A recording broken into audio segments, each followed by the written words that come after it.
song called Tired of Arguing with Folks About This Falcon Pit. Oh, that's what I was going to ask you too. Play for the air. Mm-hmm. They wasted a lot of people. Oh, nobody want to work with them. Nobody want to come to the Falcon.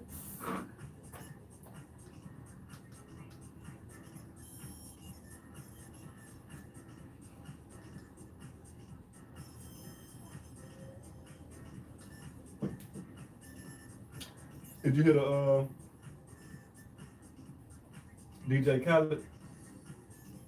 He got he released his album today. He got he was waiting for, apparently he kept talking about he was waiting for somebody to send the album. Everybody thought it was gonna be Beyonce, but it was Cardi B. But man, he got some pretty good songs. I was listening to it on the way up here. They say that he is the. They did a story about him. The DJ Khaled is the somebody. Yeah, he got his first song is Thankful with Lil Wayne and Jeremiah. He got a song with Lil Baby and Lil Durk, and then Cardi B. He got the song. It sounded like a little. They tried to make it. It's funny because they took the Shawty Low beat and tried to make it sound Caribbean somehow, but it's with her and the Migos. And then he got a song with Post Malone, Meg Thee Stallion, Lil Baby and the Baby, Justin Bieber and 21 Savage. That's a hell of a combination. Big Sean, Rick Ross, and P. Diddy, Jay-Z, Nas, and James Frontmore. That Justin Timberlake song is good, but I can't stand Justin Timberlake. Why? It got still to the how Janet got all that heat for the Super Bowl, and he ain't say none of that. It was his idea. He ain't get none of that heat.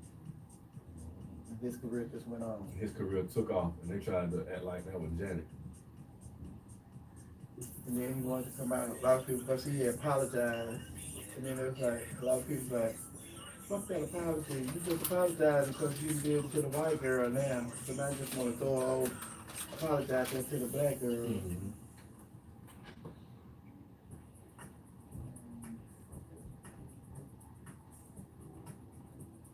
Omar Terrell.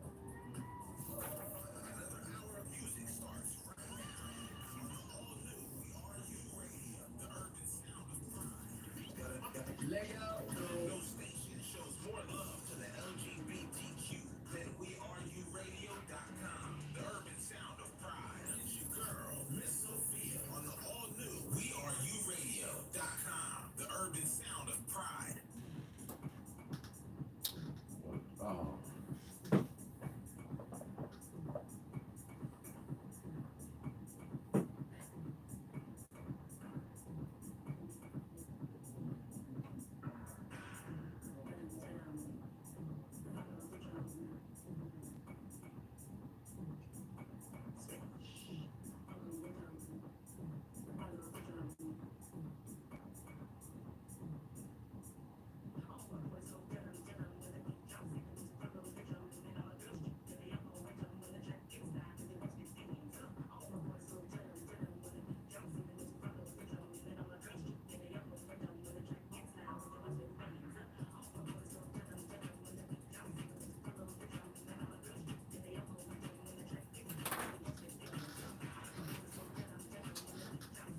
But I'm alone.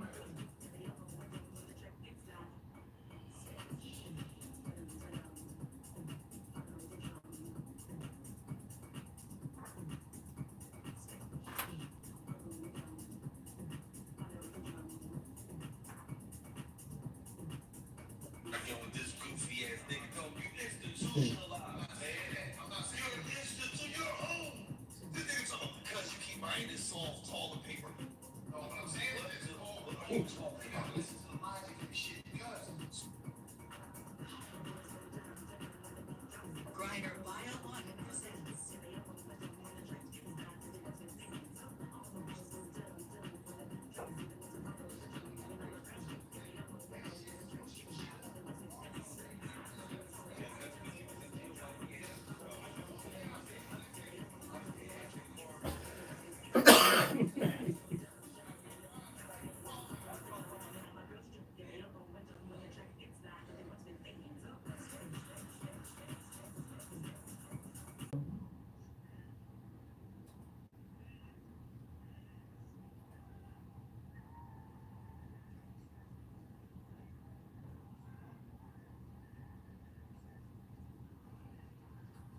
That's enough.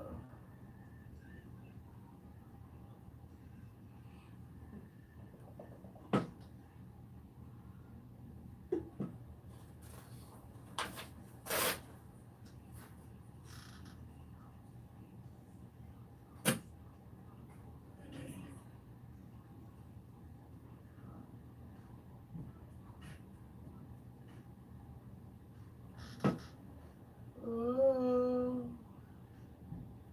Armando.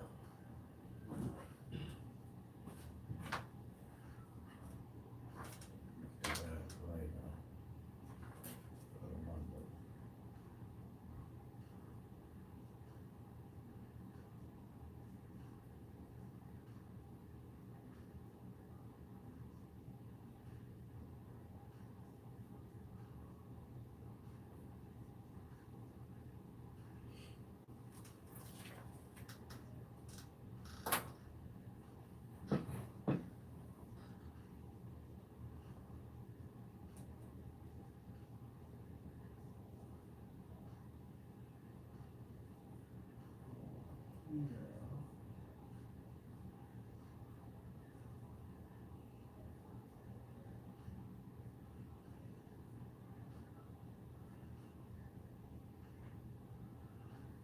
2 minutes.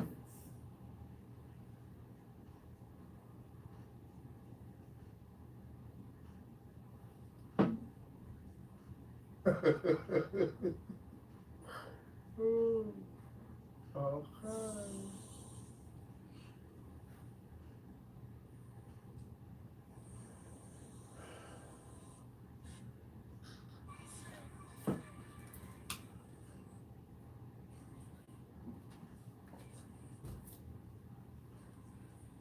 That's what I was going to y'all.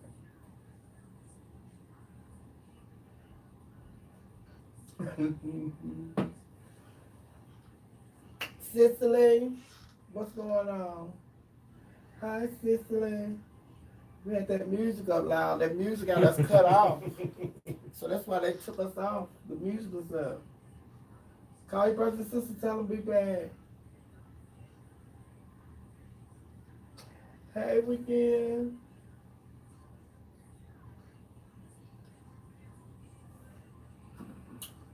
Thirty seconds.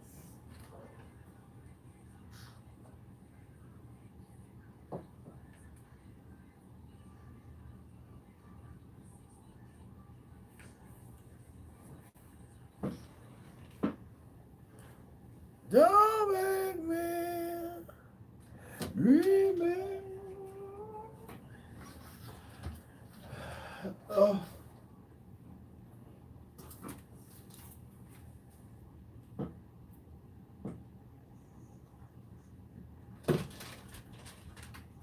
Welcome back to Club Chit Chat with your DJ, Miss Sophia, right here on WERU Radio. WERU Radio, we're the home of the urban sound of pride, baby. Yes, we are.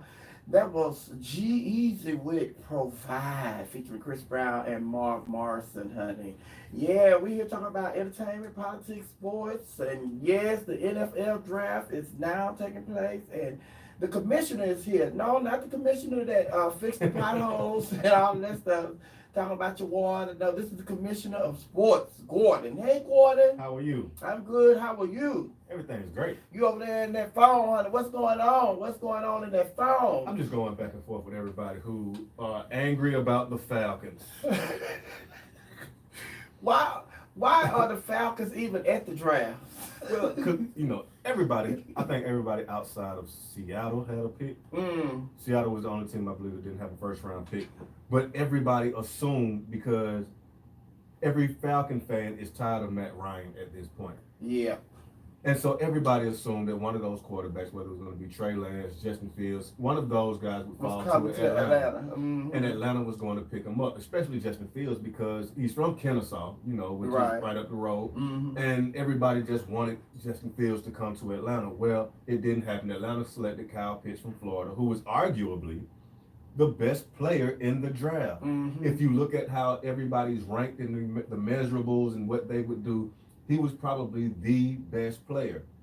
But because we have so much stuff on offense that nobody wanted to get him. And because that hatred for Matt Ryan, for whatever reason, Because try they're not winning. well, You know what it's it not is. his fault. It is his fault. He doesn't play defense. He scores 30-some points a game, and the defense gives up 42. But they set him up because they brought him in here after Michael Vick and all that stuff. So they brought him in here like he was going to be the savior. And then it's just like you get close, but you don't deliver. So a lot of people are saying it's just like it's the quarterback. But I say they should get rid of Arthur Blank. Well, it's gonna be a hard task to get rid of Arthur Blank. And then a lot of people are upset because the Falcons went and built this whole new stadium because they spent all that money on that new stadium. Everybody like, Right. oh, okay, y'all spend that money on the stadium, but we don't even have a winning team. But then you and I, we discussed the other day that is just competing with other teams Right. that build new stadiums, son. So you got to have a new stadium because that's part of why people want to come and be a part of your organization. It's the look. Mm-hmm. And it's like I said, it's the look. And that's because everybody considers themselves a brand. If you look at think about the Dallas Cowboys. As the Dallas Cowboys, you imagine more than just football. You imagine Jerry Jones. You imagine the big stadium and the crazy fans. You imagine all of that stuff. That's the Dallas Cowboy brand. Don't forget about them Dallas Cowboy cheerleaders because people The want to go down there just to exactly. be a part of the cheerleaders, Sunday. But yeah, it's just like, and then Dallas has had a losing season for how long now? Right. And they still don't have a problem with getting players to want to go to Dallas. And even when players are dissatisfied with the teams that they are on and Dallas has a losing season, players still want to be traded to Dallas sometimes just because of the organization and the look of the organization. Yep, it's because the Jerry Jones, despite what you believe about his politics, Racist. he makes his players feel comfortable. They have the best of everything. He treats them like slaves. He's a slave owner. Well, he owns. he treats them like like you said, like an owner. slave. Right. Yeah. Right. Exactly. Because he was the one. I never liked Dallas because that's a whole other story. The Dallas team, sports team, I don't get down with them because of the lack of love and respect that they show the Houston team. Okay. So that's the reason I don't get out with Dallas. But then it's just like when he came out and told the players, if you kneel on the field, Yes. you're not going to play with Dallas. I'm like, dude, bye. Right. And once again, that was the politics. And he wound up looking crazy because Dak Prescott, a black quarterback, was his quarterback at the time, wanted to be paid like a high priced quarterback. Right. They didn't want to pay him that much at the time, so they felt like they could do what they wanted to do. They didn't give him the money. Dak got hurt, and then they wound up with I can't think of his name right off the top of my head, red-headed quarterback. But anyway, Andy Dalton. They wound up with Andy Dalton. Andy Dalton looked terrible out there, right? Horrible. And then what they wound up having to do was come back and pay Dak Prescott his money. Mm-hmm. So They didn't want to give him that Roger Staubach money. they didn't want to give him anybody's money. But see, and I be telling people how it's just like, they racist. They racist. Jerry Jones is down there in the South, Right. the deep South. Mhm. And Jerry Jones is that age where they were involved in that KKK and all that Yeah. stuff. And now it's just like, what do y'all think all these racist people are? They are in, powerful positions, making power moves. And just because a person is in a powerful position, you cannot take away the fact that they are not racist. And with his actions, and I know you say, people say, but no, with his actions, like when he just said, like, no, y'all, if you kneel, you out of here. Right. It's just like, no, I own you, so you can't do nothing unless I tell you can do it. And got on television and on radio to basically say none of my players would be protesting. Right, and then when he went to when they had the meeting for the coaches, the owners, Right. and all of that, he wants to be the head owner. He wants to lead. Dude, go sit down Well, before I kick you in your knees. his time is coming. I mean, he's like how.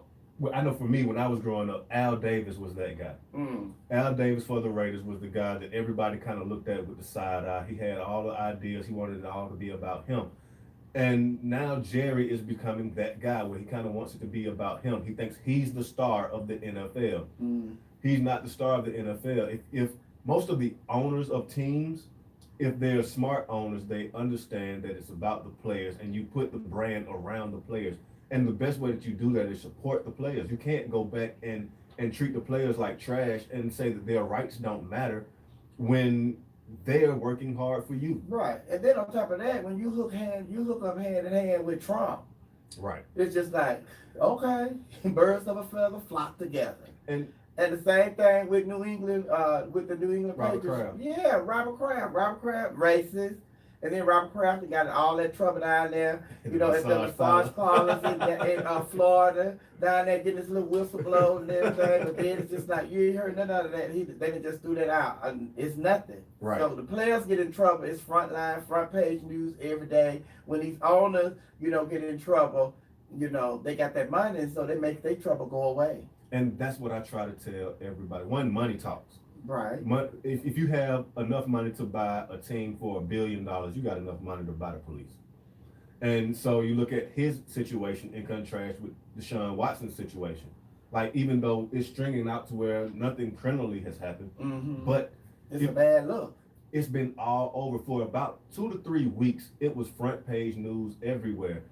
When Robert Kraft got into his situation, it was a blip on the radar. You heard about it, and then nobody said anything else about it. Right, and what saved him was because we started dealing with, you know, coronavirus and all this other stuff. And then we was in the middle of the election with all that mess and that drama was going on. And then it just like, it was one world event after another world event. And so eventually it just like pushed this little story off the front page. And he tried to buy, I hate to use the term, but he tried to buy some goodwill with black people because he went in and he tried to help Meek Mill get out of jail with Jay-Z, and he went in all that, and they were hugging and taking pictures. And then people see that and they don't realize like the politics of It's just a photo op. right. So that you look back and you say that this guy's a good guy, or he's for us, he's for the people, he's an ally, whatever you want to call him, but you don't know what he says when he goes home and he's talking to his wife or he's talking to his people. I know what he said. Right, and but you said it before. If you're of a certain age and you're of a certain class, if you're not totally racist, you got some racism in you. Yeah, and it's just like what we're going. I know we're talking about sports, but it's just like what we're going through right now with Rudy Giuliani. Rudy Giuliani came up during a time when racism was at an all-time high, and then he was a part of that. And then people were saying Rudy Giuliani, he talks a good game, but Rudy Giuliani, he is a part of the problem. And now with Rudy Giuliani, all these years he's been running around here with Donald Trump, defending Trump and Trump racist ways, and it's just like birds of a feather, they flock together. So he's going to defend his friend because his friend knows that he's a racist, and you know, vice versa. So we got to defend each other. We got to be there for each other. So now, what's kind of saying that watch, Donald Trump is getting ready to throw Rudy Giuliani up under the bus because now the feds have, you know, they have raided his home and his office, and they got those computers and those phones. So they got all kind of information on Rudy Giuliani, and they getting ready to go ham on him. But we've been knowing when they say if Donald Trump loses this election, he is going to end up in prison because they are just waiting. They are waiting for him to get out of office so they can file these charges against him, Rudy Giuliani, and Donald Trump Jr., and Melania Trump, and his daughter, and his Eric. Only person not going to be in trouble is Barron. Because he don't know. He don't know. Well, that's always been when we talk about Trump. That's always been my thing about how people have been loyal to him. It's always amazing to me when you watch somebody like hearing Governor Kemp in Georgia, how he's been loyal and tried to ride out this stuff with Trump, and every chance Trump get, he throws somebody else under the bus. He showed no loyalty to anyone other than Trump. If your last name isn't Trump, he don't give a damn about you. But see, the thing about it is you all have, he has exposed all of them. So you all have been comfortable with your racism and your racist ways for 4 years. And so now it's just like, you know, Trump is gone and y'all trying like, oh, girl, I gotta try to put that back in the bottom. But it's too late. It's too late, honey. See if you can delete that. We can talk about that. we gonna take a break and we gonna come back and we gonna talk about that. Because that is what they're trying to do now. And even now, because they know, and I look at it like this, I say that Trump is the grand wizard of the KKK. And now they cannot go against the Grand Wizard. Although the Grand Wizard has lost the election, they all know he lost. But they are still going, yeah, I feel what he's saying. I feel what he's saying. And then they're talking about it on CNN now where they're talking about these people are still perpetuating this big old lie. They're still out here talking about this, you know, Trump won the election. There was some cheating and all that going on and blah, blah, blah. They say there's no more cheating that going on than a regular election. Yeah, some people try to vote twice. There are a couple people trying to do this and that. But the overwhelming cheating and, election fraud and all that they talking about, they said they nowhere near that. And they not recount the votes in Arizona. Girl, please, go sit down, Miss Trump and all the Miss Trumpettes, honey. Go sit down. Yeah. Y'all lost. And they can't even tell the man he lost the election. Yeah, the only cheating that happened was that we actually got out and vote. Black people actually got out to vote, and when you actually get out and vote, you actually make a difference, and they don't want you to make that difference. Right, and the thing that I'm waiting to see is with all of this, even with Florida. Now, he won Florida. Florida, they have laws that the governor get ready to sign into law that's worse than the Georgia law. Speaking of cheaters. And and then it's just we're gonna take a break and come back and talk about it because this is an ongoing conversation with these racist Republicans. I don't know how we get out this road. We were talking about we're talking about old racist Jerry Jones. Yeah. That's how we got out there. But I'm your girl, Miss Sophia, along with Commissioner Gordon. right here. We are your radio. We're your radio. We're the home of the urban sounds of pride. We're also the home where we call out racism. Let's ride.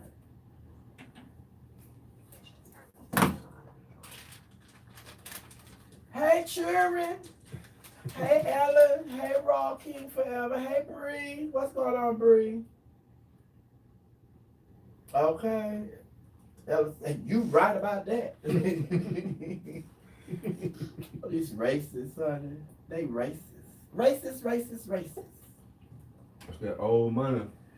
Right. Baby, Rudy Giuliani is shaking in his boots, honey.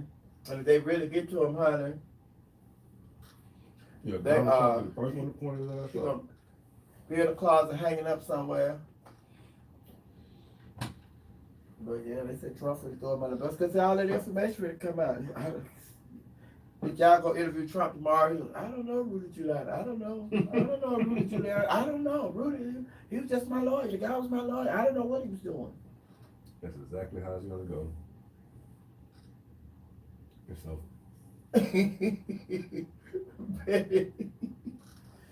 Oh, Sean, what? Racist. Let me see.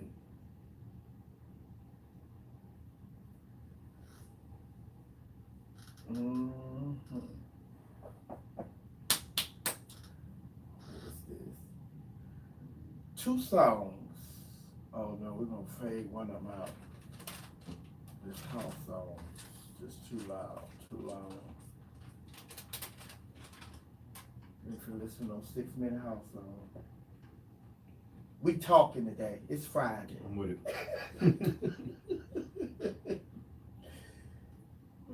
The commission is here. We got and a lot of callers are calling in saying, when is he gonna fix that sewer? I'm on the sewer line as fast as I can. We'll give him a couple minutes. He out of here. He gonna be out of here today, Mr. Commissioner. Just don't expect to get it done today. See how this junk be in here? That's how y'all be end up eating that junk, because it be in your face. Basically.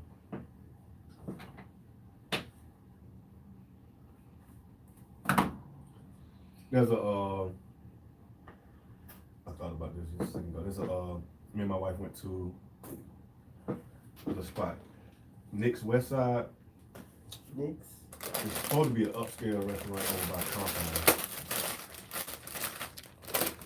And so we over there and we eating, because there was a little spot she wanted to go to for her birthday. Mm-hmm. And so it was an appetizer. I think it was cachetones, something like that. I didn't know what it was. I was like, what's cachetones? You know, we in the thing, the lady said, the little waiter come by. My wife said, yeah, I want to try, what is it, the cachetones? He said, what is that? And the lady said, well, yeah, basically what they've done is they've taken pork belly and they cut the pork belly and they flash fry the pork belly and it puffs up into these little pork. I said, y'all selling skins? Oh yeah, you told me that. Y'all got here selling skin. I'm like, cachetones. Like, what the hell is a catch a Then a toad? lot of shit giving it a different name. All right. For $10, you selling some damn scam. Mm.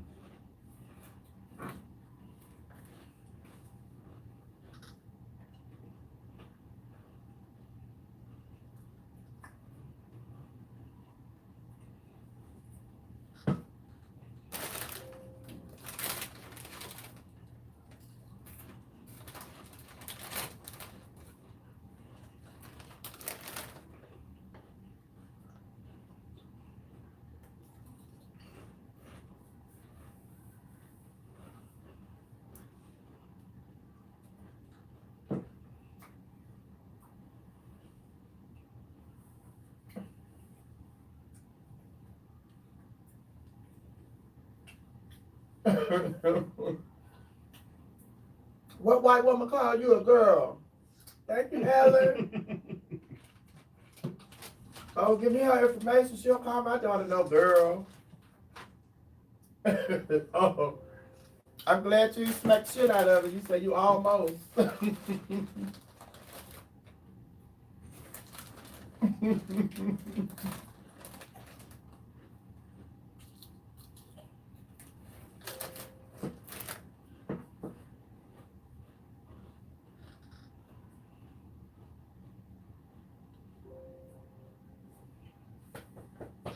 I think about how they don't look good chewing on camera. Camouflage my jaw short. Chewing.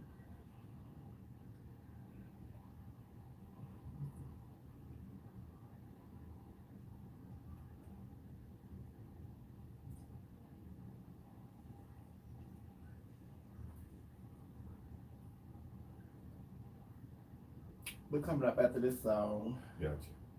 Reckless. Lyrica Anderson.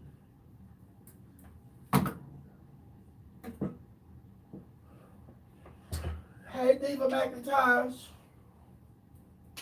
She said, hey, Commissioner. What's up? What's up?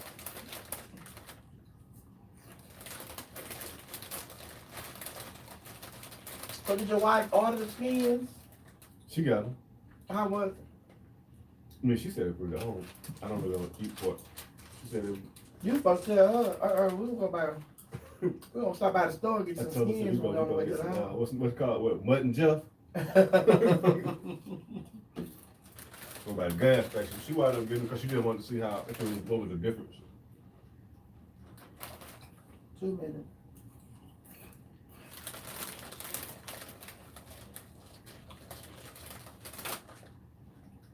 Baby, these chips don't stand a chance.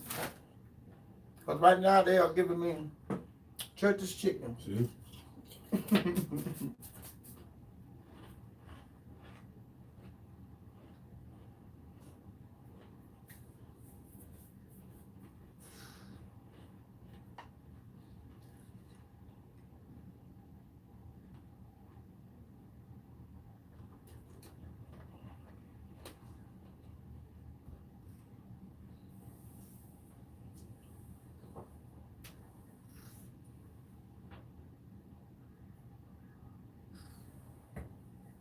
Sissy, how is the baby, honey?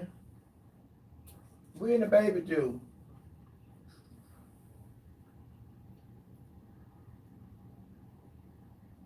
She still around there crying at the drop of a hat for no reason.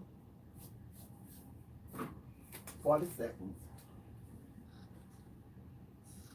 Church's chicken breed, yes, I've been having it on my mind for the last Not church's week. chicken.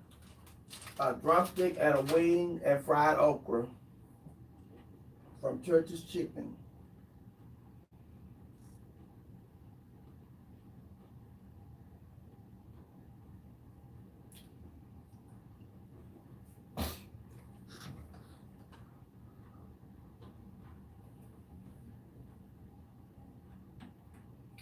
Welcome back to Club Chit Chat with your DJ, Miss Sophia, right here on WERU Radio. WERU Radio, we're the home of the urban sound of pride, baby. I'm sitting here with the commissioner, the one and only. Commissioner Gordon. That's right. Now, he don't fix the potholes. He ain't got nothing to do with your water. He don't work with the mayor or none of that, honey.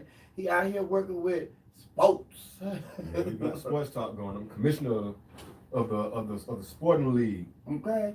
Listen, I just saw breaking news. Biden administration to restrict travel from India starting Tuesday. You Is know, that COVID related? yes. You haven't been keeping up with that? With the COVID numbers coming out of India? Yes. India is so bad. They say only 2% of India has been vaccinated, and they're having problems getting the vaccination over there. But people are dying so fast that they don't even have nowhere to put them, so they are having to burn people. Wow. Mm-hmm. Well, they cremate. They're Yeah. cremating a lot of people. And then it's on the news. When you watch it on the news, it's just like they have like little teepees up.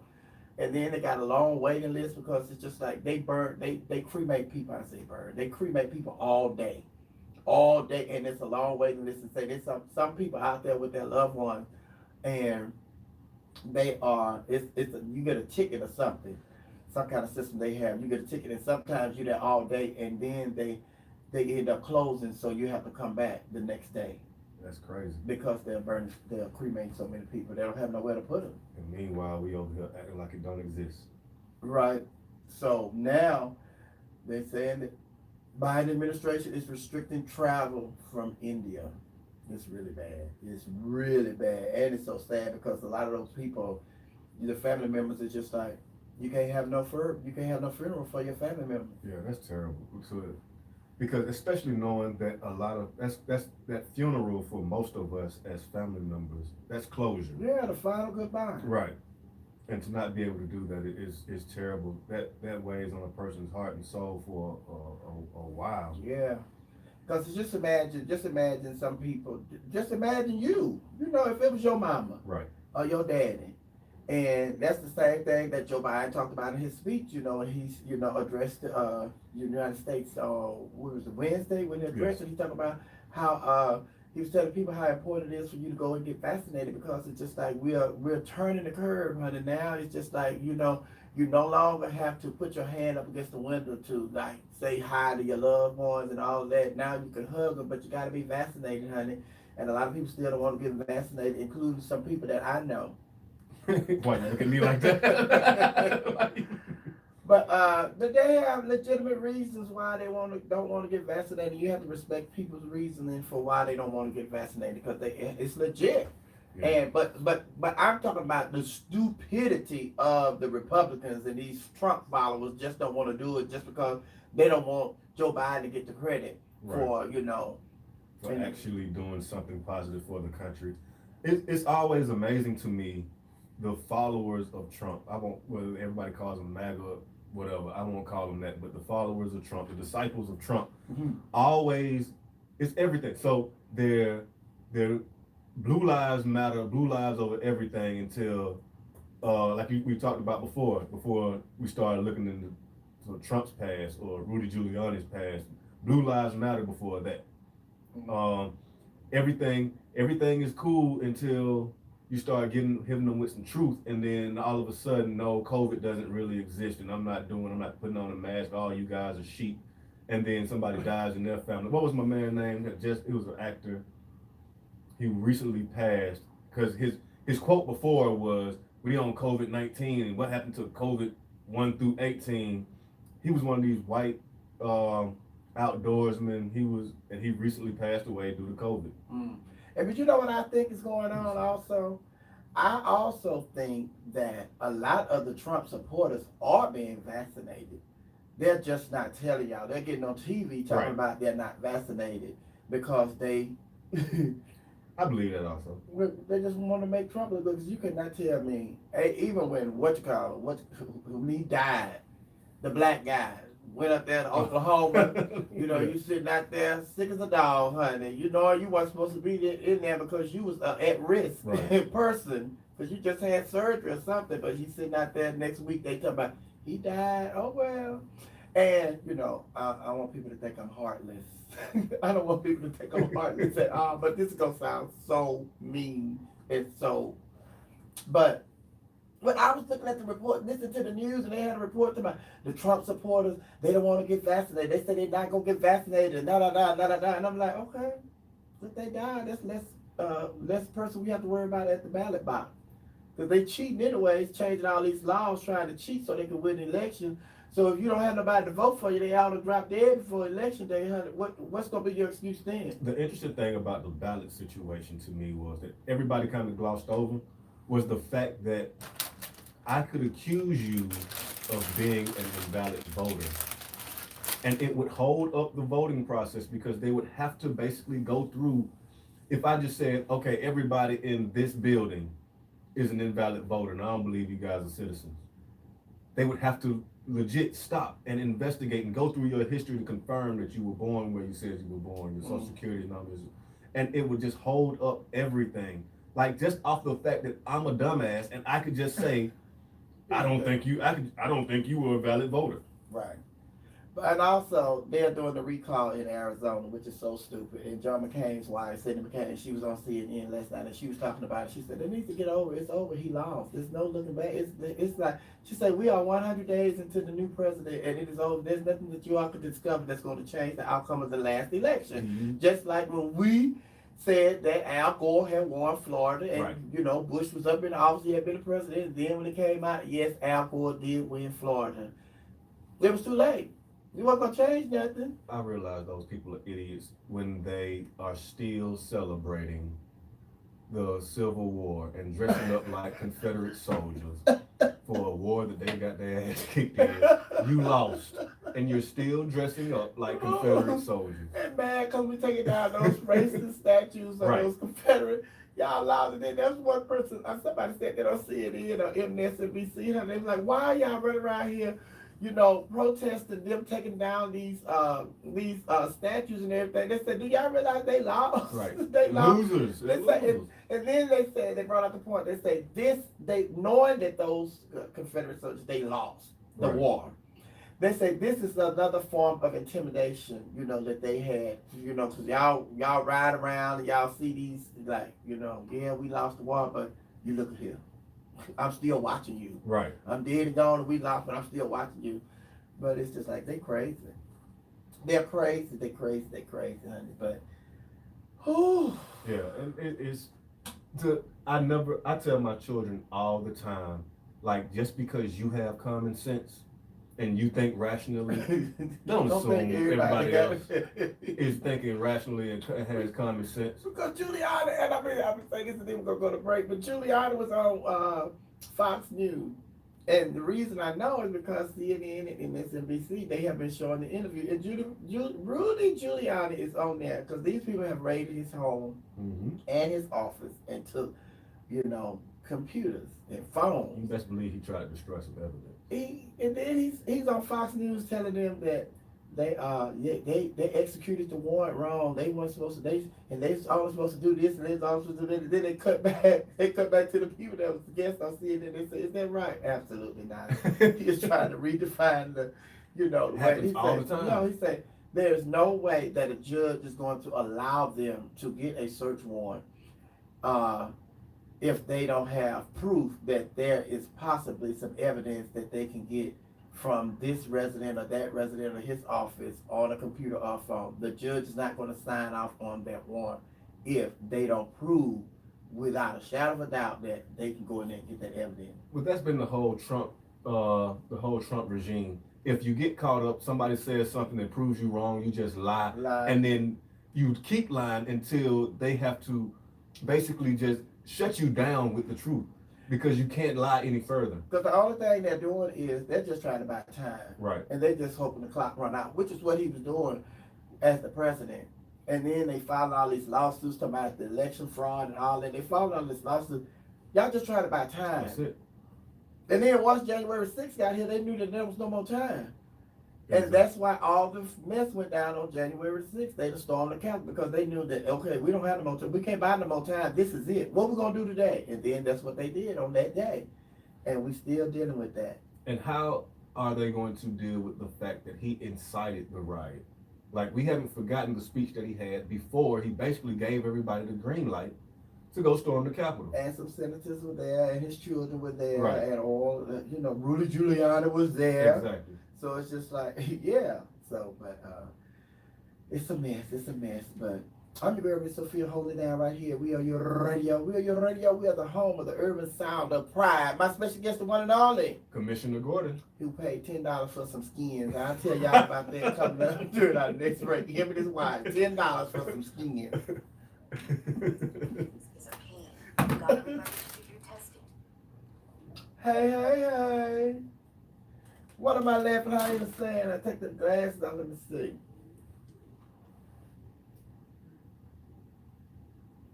Yes.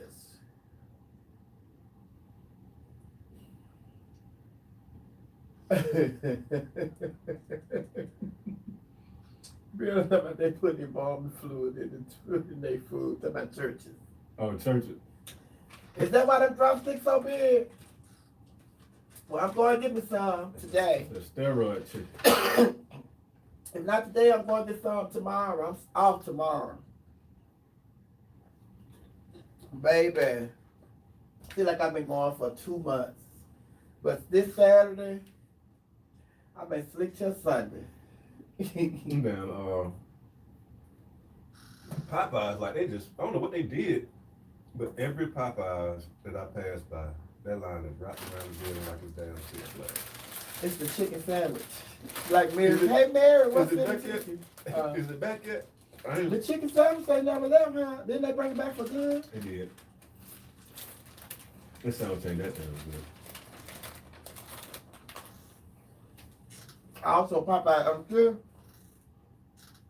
Popeye to put all kinds of coupons in the mail.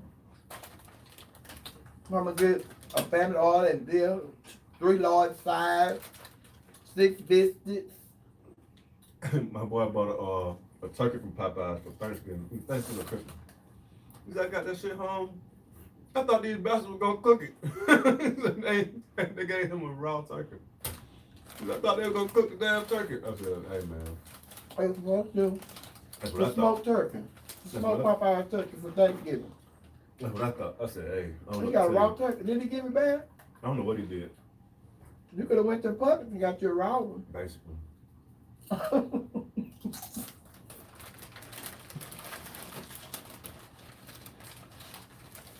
Y'all want some chips? Here.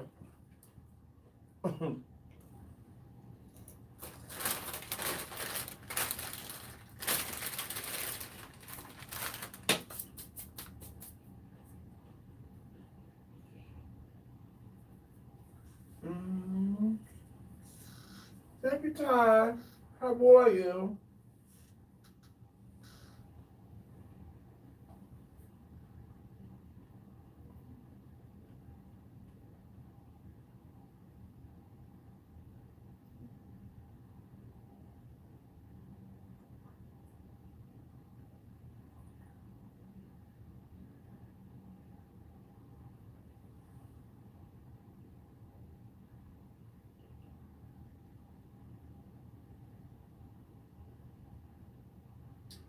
Oh.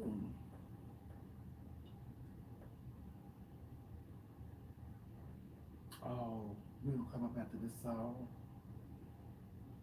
So we going in too early. I forgot. He didn't fix this out.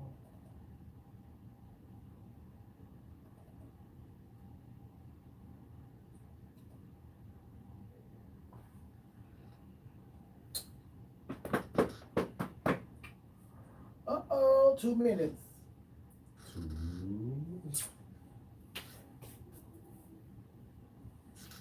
You getting ready for work? Y'all have a game?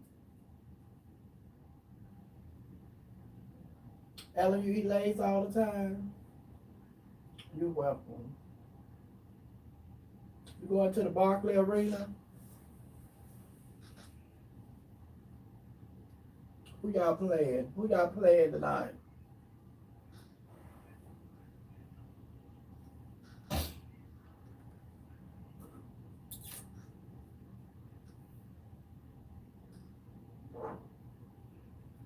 Let me see.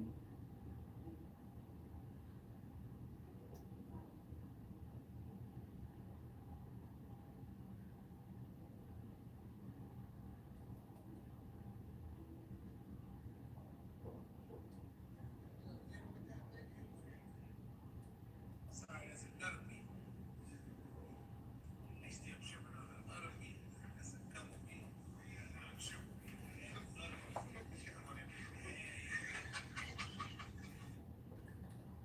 30 seconds.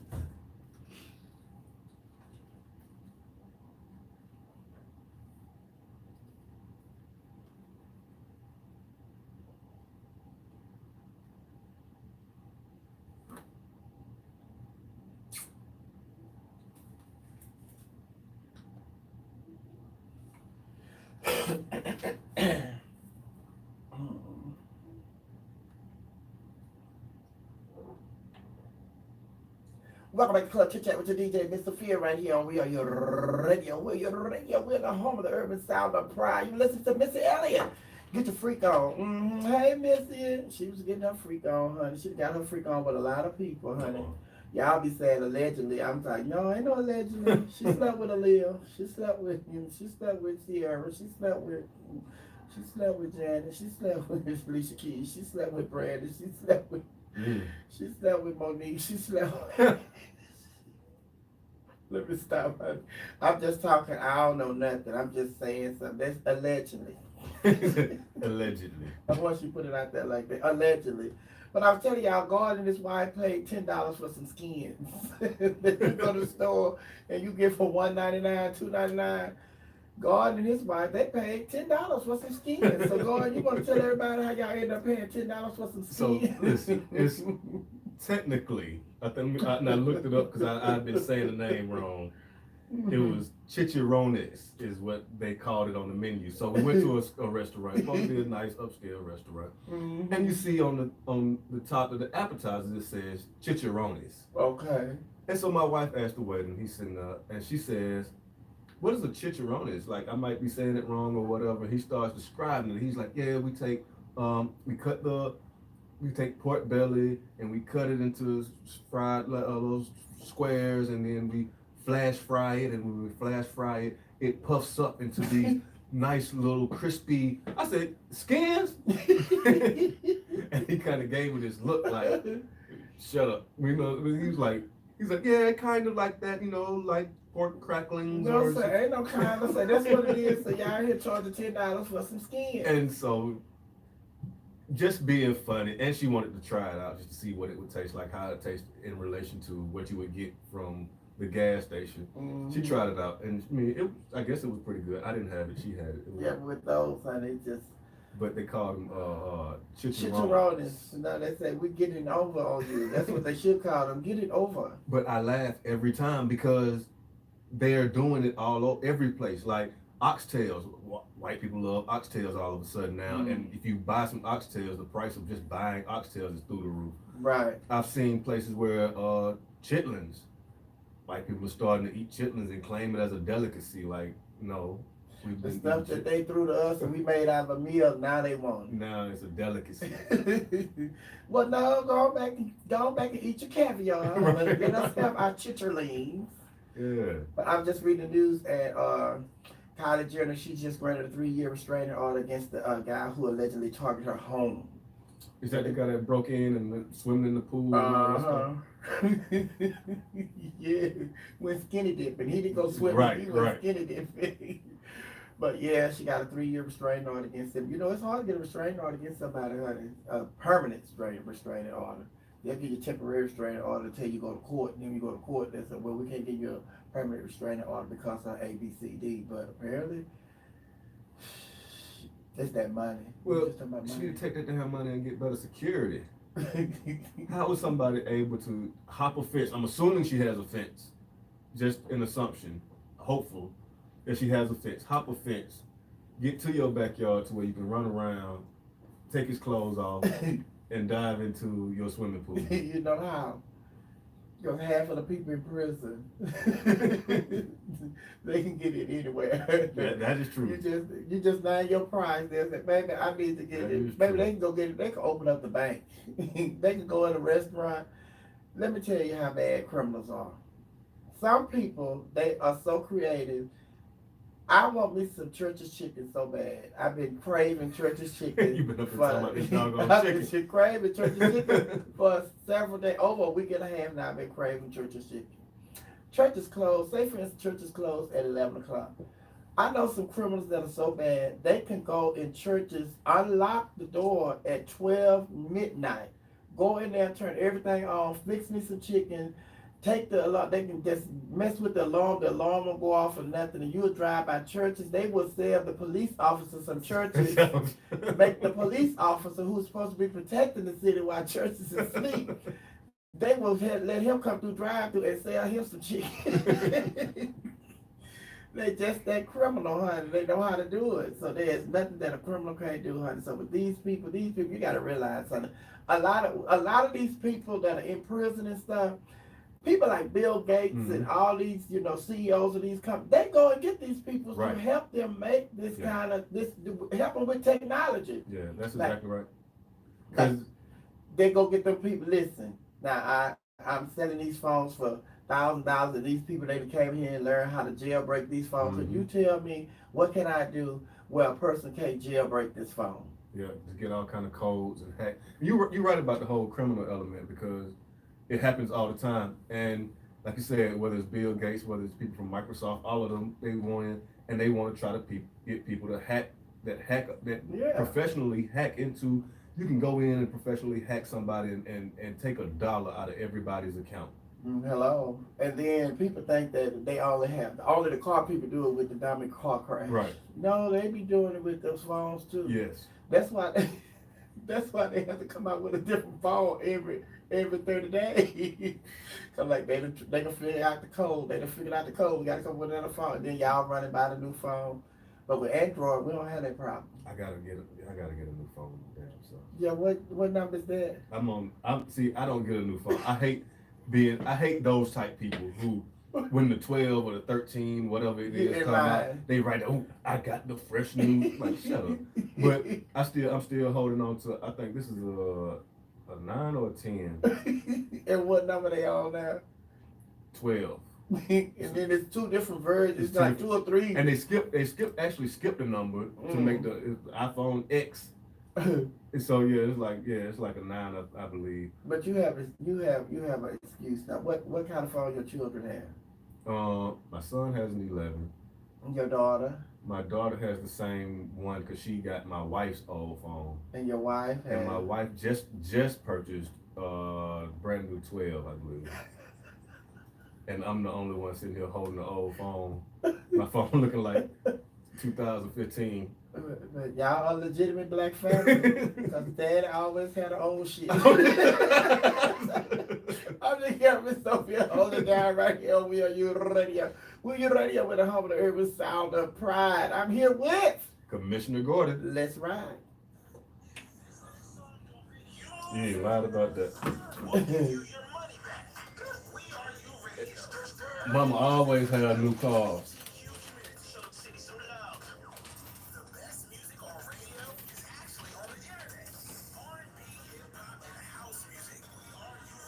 Celebrating equality through music. The urban sound of pride.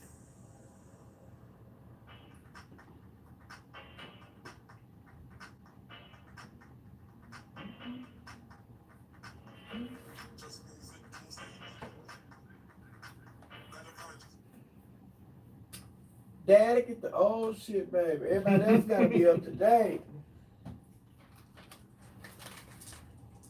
Oh, y'all playing Portland Trailblazers. They playing Portland tonight? I thought they were playing Sixers again. The Hawks? No. Oh. Brooklyn. That'd be a good game. Is what's called back? James Harden still hurt.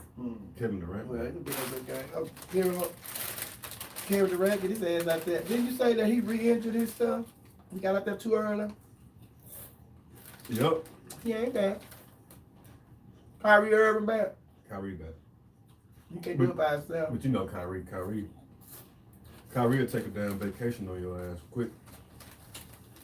I don't feel like playing basketball today. Kyrie went out there and got woke. You burning sage around the building, walking around burning sage. It was funny because I wanted to try to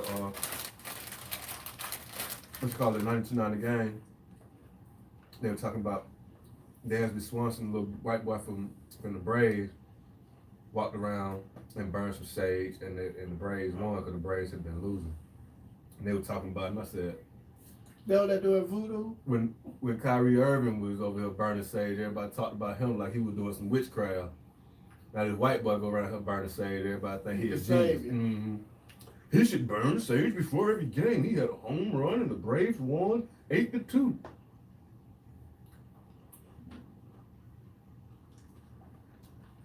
Kyrie Irving burned some sage. Now he crazy.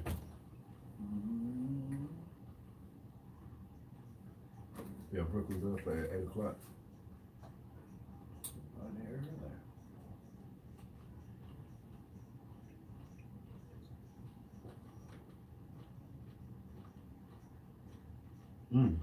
Jazz and the Suns play tonight.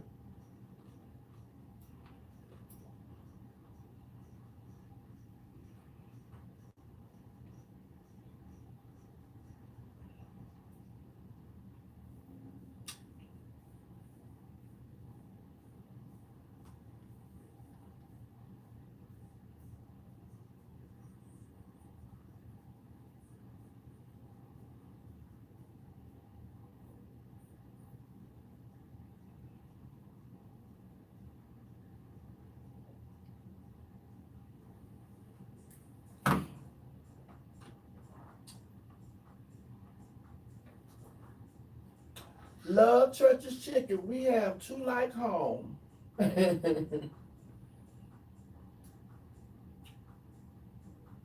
the churches? I ain't been to a church's chicken in so long. West End is closest I know. I can say West End, I know it's one on Old National. Trailblazer.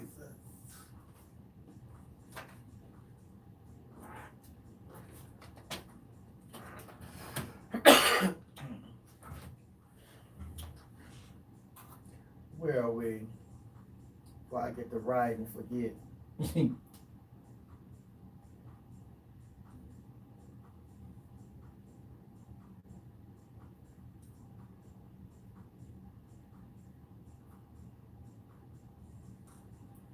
building an alliance.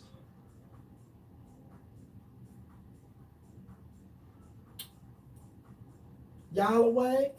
You awake, George? George over here. He said they're awake. That's what he had.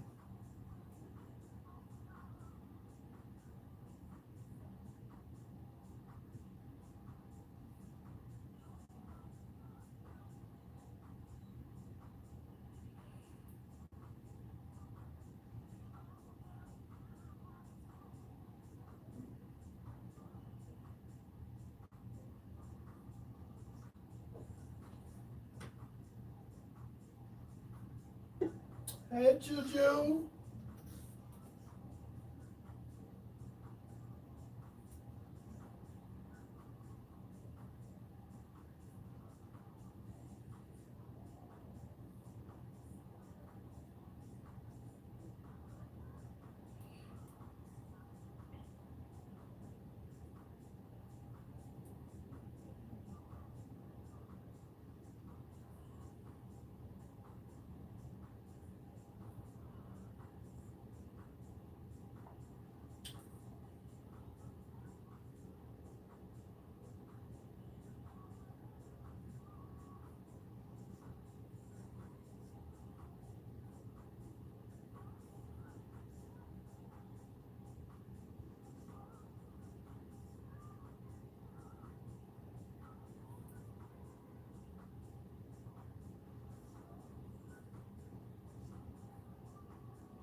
Somebody got, cause Nas and Jay-Z got a song together on Khaled album. They put a picture of old ass Emmett Smith and Jerry Rice together talking about Nas and Jay-Z on the Khaled album.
We're coming up after this song.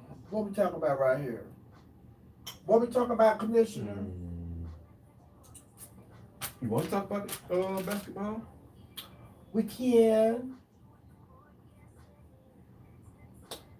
Sicily.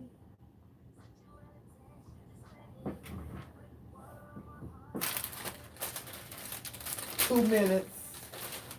2 minutes to refresh your arm.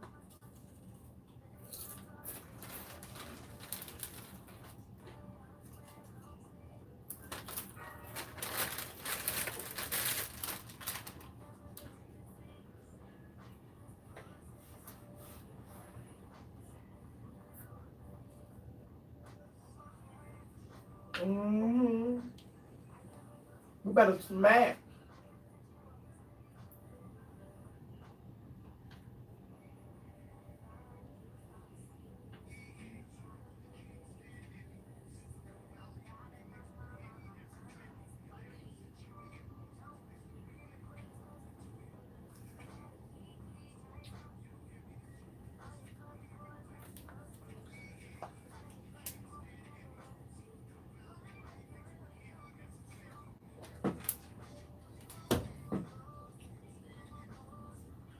George, you in the chat room. Could you bring me a corkscrew up here so we can open this bottle of wine for the commissioner?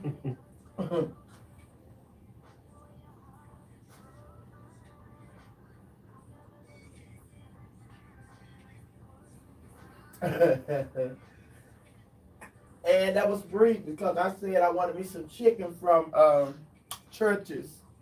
And she said they be putting embalming fluid in their food at churches. That's why them chickens so big.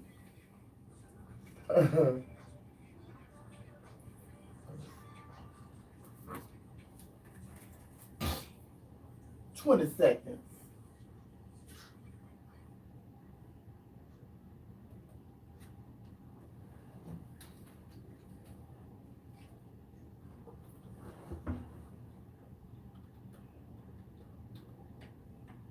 Put my heart on my shoulder.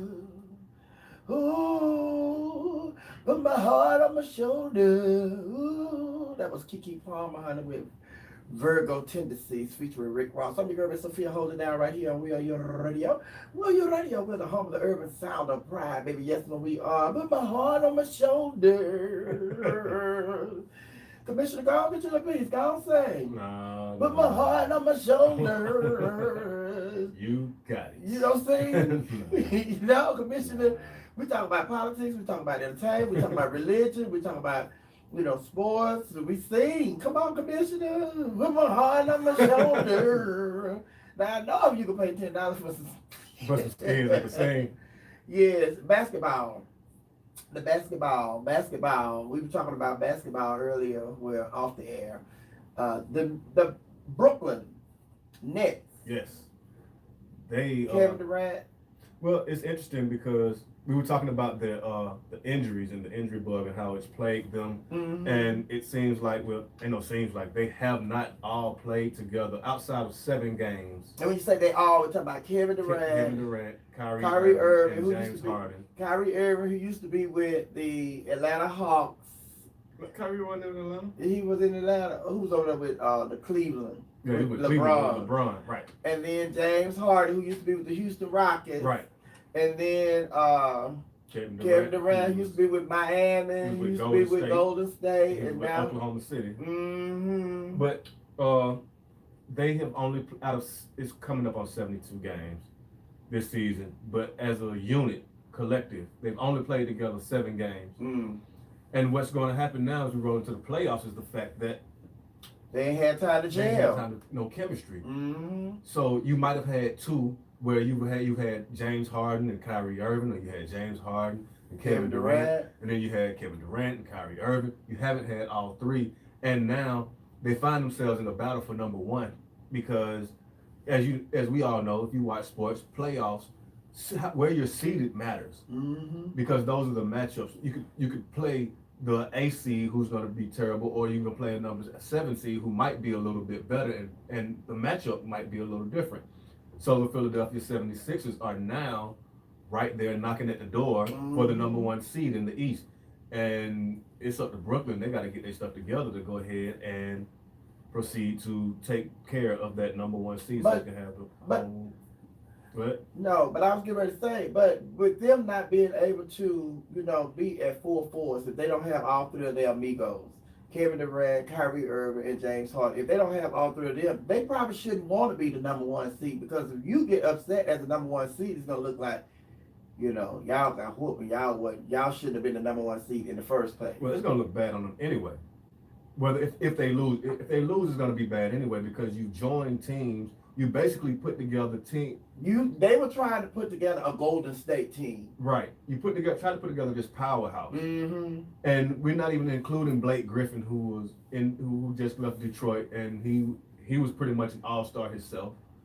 We're not including LaMarcus Aldridge, who recently retired because he had heart condition. Mm. But he was an all-star. He had to go ahead and retire because he played a game with Brooklyn. And he said his heart felt funny, and it turned out he had an irregular heartbeat, and the doctor basically told him, yes, you can continue to play, but it's at your own risk. Right. So, I mean, salute to him for choosing family over trying to chase for this ring. He chose life. Life over chasing this ring. But, yeah, so it's going to look crazy regardless. If they don't win the championship, it's going to look dumb. They're going to look crazy and you can't really, everybody say, well, they'll run it back. You can't really run it back because money takes place. Yeah. Oh, yeah. The salary cap. Right, the salary cap. Everybody, you can do this for a year and think that it's going to be cool to make that run, but once especially if it doesn't work, you know how that goes. You know how your people go. Man, right. Hell with this, I go get my check. And just like all of them came from other teams, so it's just like you have to also put into the equation that they have an NBA draft coming up. Right. So they're gonna be getting them some new blood, and these teams they're gonna like, baby, you're not working, so we're gonna try something else. Because they don't have these teams don't have the LeBron James hole. They don't have the Kobe Bryant, because everybody knew that Kobe Bryant ran the Lakers. Whatever Kobe Bryant wanted for the Lakers, Kobe Bryant, he went to the coach. He didn't have to go to the coach. He had to go to all the listen. Exactly. Because Kobe Bryant was so powerful, honey. He told the owners who he wanted coaching him. Right. Exactly. And LeBron James is the same way. And and that's why a lot of people don't like LeBron, because they feel he has too much power. But that's the reason why I like LeBron James as a player, because growing up, one of the biggest things I always heard was how players complained about the player didn't get hurt. The player didn't have control over his contracts. He didn't have control over his trades and where they were going. And now that LeBron is saying, I want this dude on my team, I want that guy on my team, or we're not doing this, or we're going there. Here's the head coach. Everybody's hating on it, but it was the opposite growing up. Right, that's what you want. But they want all. I think the problem that people have with it is they want all the players to have just the equal say in it. It's just like you're just looking at LeBron. LeBron is speaking for LeBron. Don't speak for me. Right. You know, kind of like a lot of people was feeling about. You know, here I am telling you the subject again. A lot of people was feeling about. You know, that Cool that was speaking for the Republicans the other night. He's like, that Cool don't represent us. Uncle Tim. Yeah, Tim Scott Hardy. They say he don't speak for the black man. That black man ain't even no real black man. He got on black face. Right. And that's all. It's happening, and just keeping it in politics. It's happening all the time now. Like we here in Atlanta have had the benefit of having black mayors and black politicians and seeing them all the time and assuming that those black people have your best intentions at heart. Well, what's going to start happening after this election? They've already shown you that I can't remember the young lady's name, but there's going to be a black woman who's going to run. If Stacey Abrams is going to run, they're going to try it out. And they have another. I think it's Felicia something. I can't remember her last name. But they're going to try her out there, and so basically to say, oh, y'all want to elect black women? That's just to try to divide the vote. We got one for you. But they did the same thing during this past election when Stacey Abrams ran. Right. Remember they brought this other white lady in here, and her name was Stacey something. But they was like, what? They say, who? What? You go to ballot box and say, which Stacey am I supposed to be voting for? Exactly. And it's just like her last name was close to Stacey Abrams. Now I can't forget her name. But child just like, okay, like which one am I? Sharon. Ma'am, you can't do that. You can't do that. You just gotta, but that's the kind of game that they play, honey. And so they trot out these black faces to assume that you're just going to blindly follow the black guy because you're black, or finally follow the black woman because you're black. And that shouldn't be an insult to us as a people, because they think just because you put out a black person that we just gonna say, oh, okay, I'm gonna go vote for him. Because they already say we all look alike. They can tell one from us, because I was walking through Kroger's and some hoe called me Stacey. I just love what you doing for the Black Lives Matter. So you may love what I did for the Black Lives Matter, but if you don't move, your life ain't gonna matter too much, because I'm finna put my foot in your. But no, we're talking about basketball. And tonight, the Atlanta Hawks are going to be taking on the 76ers. The San Antonio Spurs are going to be playing the Celtics. The Magic going to be playing the Grizzlies. The Bucks going to be playing the Bulls. How the Bulls doing this season? The Bulls are actually doing pretty good. They're doing. But they were up and down at one while. Right. They were up, and then they went down, and then up, down. They're still kind of having that roller coaster type season, but they're doing better than you would expect the Bulls to be doing. Okay, San Antonio Spurs, they're not doing that good at all. No. Yes, ever since Tim Duncan left, they just haven't got their mojo back. And it's crazy because they have the coach. They were like the Spurs. I mean, not the Spurs. They were like the Patriots of football. So everybody looked at them like this machine, and Bill Belichick as this, ornery, prickly type coach, and they let him do it because he was winning. Same with George Popovich. Everybody looks at him. You try to interview him, he'll give you one word answers, and he'll say crazy stuff to the reporter. But they gave it to him because that's just Pop, and he, that's just how he is. And as long as you're winning, you can do that. But when you start to lose, they start to look at you crazy. Okay. The Cleveland Cavaliers, they haven't been doing too good. No. They need LeBron. Back to life, back to reality. They playing the Wizards tonight. Like I say, the Hawks are going to play the 76ers. Philadelphia had a pretty good team, huh? Yes, Philly is. Joel Embiid has been playing pretty much like an MVP. He needs some help, though. Well, he does. He has Tobias Harris and Ben Simmons, but Ben Simmons can't give him the help that he needs because Ben Simmons, when they brought Ben Simmons out, they tried to say he was going to be like the next LeBron James. But he's been everything but. Like, LeBron has improved his game every time. Like, when they clogged the middle on LeBron went out, found himself shooting threes, and he started expanding his game a little bit. Right. Ben Simmons has not done that at all. Now, what is the little guy doing with New Orleans? The one that everybody Zion. What is Zion doing? New Orleans is actually they're going to be in the play-in tournament. They're one of the teams that you're going to look for in the play-in tournament, and Zion is actually doing pretty well. He made the All-Star team. Again, he needs some help. Yeah, he needs some help. LaMelo, not LaMelo Ball, Lonzo Ball. Mhm. Lonzo Ball, the older brother, is there at the point guard. Brandon Ingram is there. And Yeah, I didn't like that. I didn't like when they had switched. They brought the ball guy, Mhm. and then they took, what's his name? Anthony Davis. Anthony Davis up there. Then he didn't got hurt. Right. Well, and he just got back, so he's trying to get in the swing of things. He got dunked on the other day by somebody. It was crazy. Me? So you flexed it on. But yeah, they are another team. Like LeBron isn't back yet, so Right. it's another team that's going to have to find themselves, trying to get used to being around each other, trying to find some type of rhythm when the playoff starts because they haven't played together for a long ass time. But you know what, LeBron.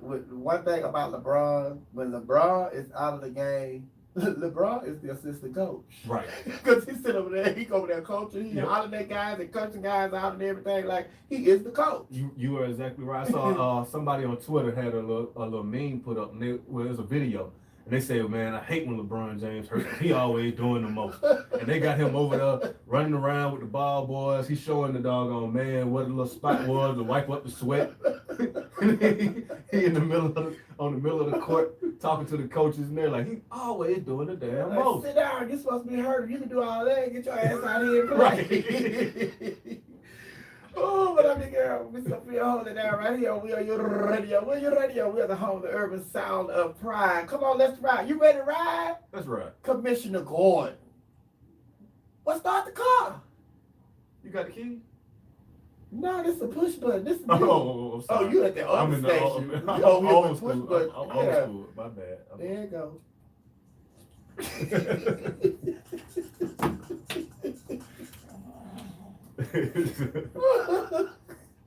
God, so you got the key. Look at this push button. I told you I got all the old shit. Phone call. Oh. Great job. Great job. Oh my God, you know sports. Oh my God, you really do.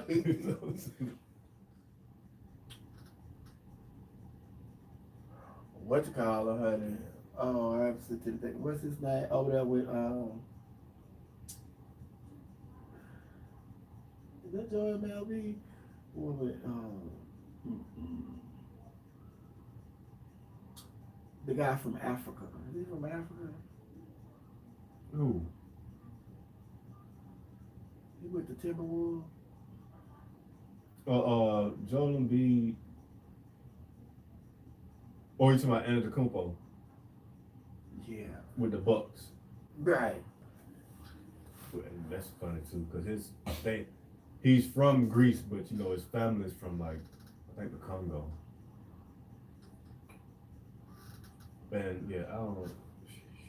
Let me see what y'all talking about over here.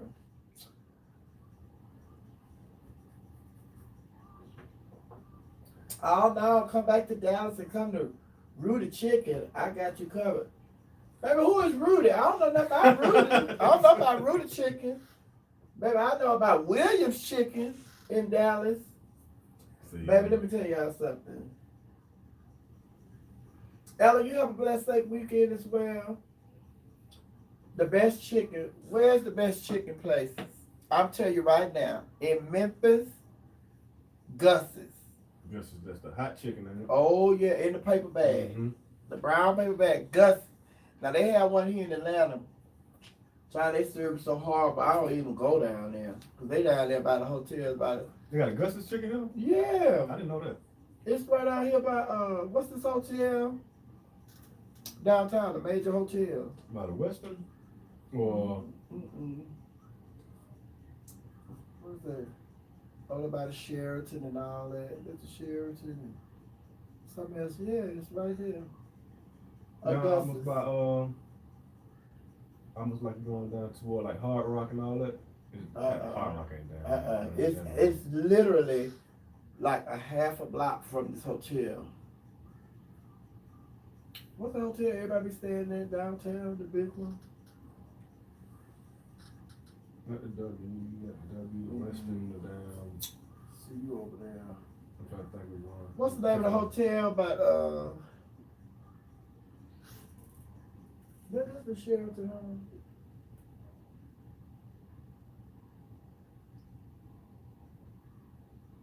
Oh, look at that, just like that. Look at that.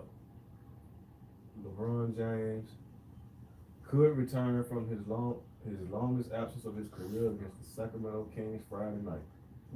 So they just put this up. So he won't be coached. They heard us. Right. They ain't gonna be sitting over there coaching. They said, nah, let's put his ass in the game. Said James plans to test his ankle and make a game time decision. He has been listed as out for Friday, but has been upgraded to questionable. The team has just announced that James sits out Friday. He's likely to return as soon as Sunday against the Toronto Raptors. But I don't think he's gonna come back Friday then, since they put it like that. Right. Because they're gonna be scared. He's gonna go out there and do a Kevin Durant. Go out there and get himself Get out hurt. there too early. He didn't sit down anyway. John already in the playoffs, so what you put him out there for? Just do a couple of drills at practice. They still got about 2 weeks left in the season.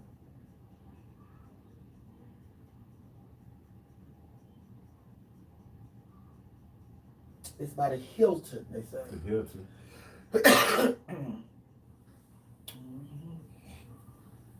Yeah, it's Gus's. And they say, ooh, the service is so slow. The chicken tastes the same though, but Really? the service is, oh. And the only reason I know the chicken tastes the same because I didn't know there was a Gus's here because we were having a pageant at the hotel and somebody else said went over there. Oh, where you get this from? They said, Gus, Memphis? I said, no, it's It's right down the damn. street. That's a hell of a ride. I said, what? No, it's right down the street. No, because when I had a friend that would come to Atlanta from Tennessee. I tell him all the time, you coming from Memphis, bring me some. But he said, that chicken gonna be cold. I said, I have a microwave. Right. And then somebody taught me that when you get food like that, don't put it in the microwave, just put it in the oven. In the oven. And it'll taste like you just got it out of the grease. My kids laugh at me all the time because my mom used to do it all the time. She always would reheat stuff in the oven. In the So oven. that's what I do. I put everything in the oven. They look at me like, you know, it's a microwave. It'd be ready in like a minute and a half. I'm like, yeah, that shit gonna taste like rubber by the time you put it in the It microwave. tastes like it just came out of the grease at Gus's when you put it in Right. the oven. Like you sprinkle a little, just put your little drop of water at the bottom of the pan and you're Okay. gonna bring it right back to life. Back to life, back to Gus's chicken. Bring me some fries. Maybe them sides. What's called them? They watered down Harold's. That Harold's on all the Harold's down here don't taste nothing like Harold's in Chicago. I tell everybody, Popeyes in New Orleans should sue every Popeyes in every other state. But there's no comparison I didn't to the believe it till I went Popeyes down chicken. Even the Popeyes chicken in the airport, but they done closed that one in the airport. They said it's down there, they couldn't pass inspection. I said they ain't have to pass inspection. The chicken was good. Right. So if they was putting That's dirty, the best chicken. if they was dropping chicken on the floor and everything, that was part of the season. That's what made it. that's the recipe. Every time I go down there, I say, Popeyes in New Orleans should sue every other Popeyes in every other state because they just do not have the same taste. Yeah, And it's always hot. Then they were like, it's always hot. And then the reason it's always hot because y'all in there to get it. Yep. As soon as it come out of grease, y'all there to Right get it. up, You don't yeah. have time to get cold.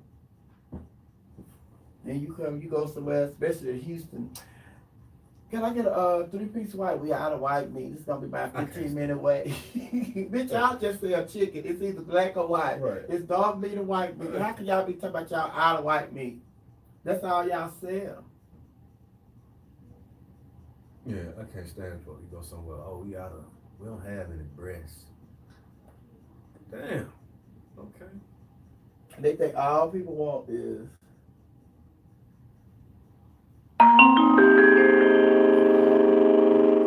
somebody just sent me a text message. They think all white folk, all black folk want is dog meat. They said, girl, we grew up on leg quarters. We had the whole chicken. We even had the neck and the gizzards and the back. And a little piece of liver. They had that. I ain't eat that. Grant Park. Huh? So what the hell just happened at Grant Park? They had a shooting. I don't know, but they got video of the police running this dude. Mm-hmm.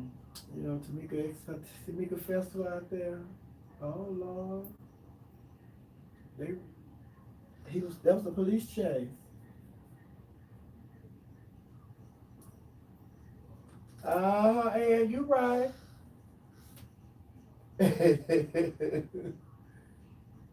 George, find you some business. Talk about that phone loud as hell. Oh no. Somebody sent me a text. 231 Peachtree Street Northeast, A05. Is that the address to the That's the Gus's. Gus's?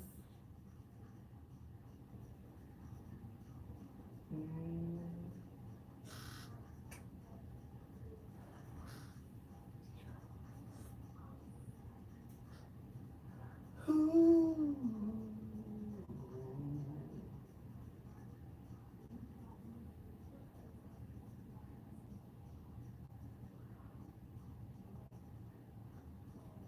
See, y'all finna get out of here. We finna go to Rihanna with work, work, work. Y'all have us going in late.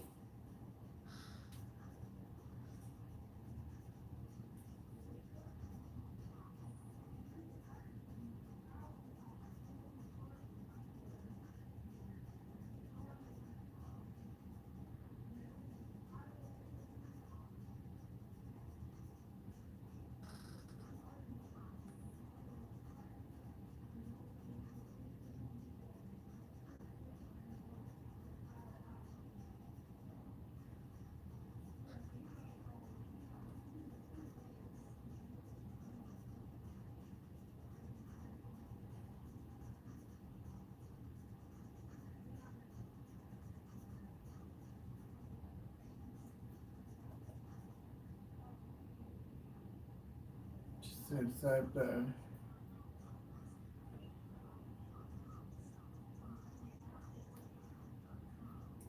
That sound like George. I said, what day it is shooting outside the camp barbershop?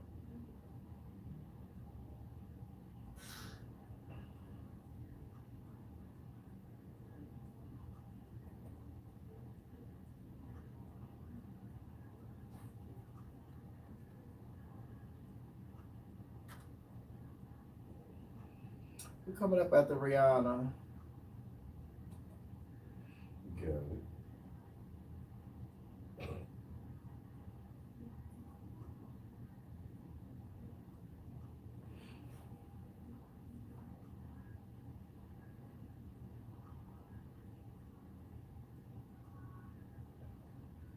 It said, latest Atlanta interstate shooting, 12 bullets fired at man driving on I-20.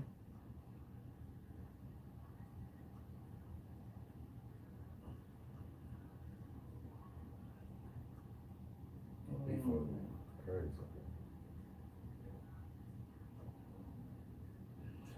90 plus people found inside Houston, Texas home in human smuggling case.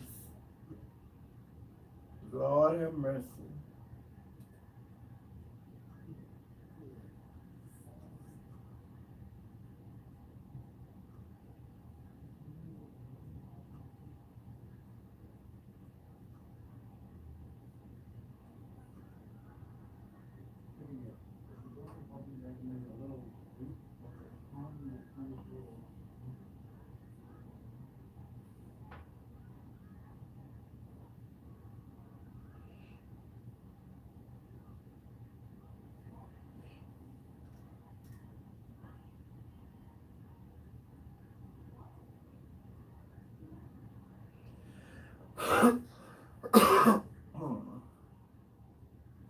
We gotta go. Oh, we gotta take my son to Georgia Tech tomorrow. Huh? They having like a music, kind of like a music engineering and production class. So he just put him in this, they got a little program, and he got to go to Georgia Tech tomorrow for. Ooh, your son? Mm-hmm. From from 11 to 4. You recorded your show? You recorded your show? Mm-hmm. When you recorded? Tuesday or Thursday? Tuesday night. You put it up? Yeah, I put it up. Yeah, it's up though.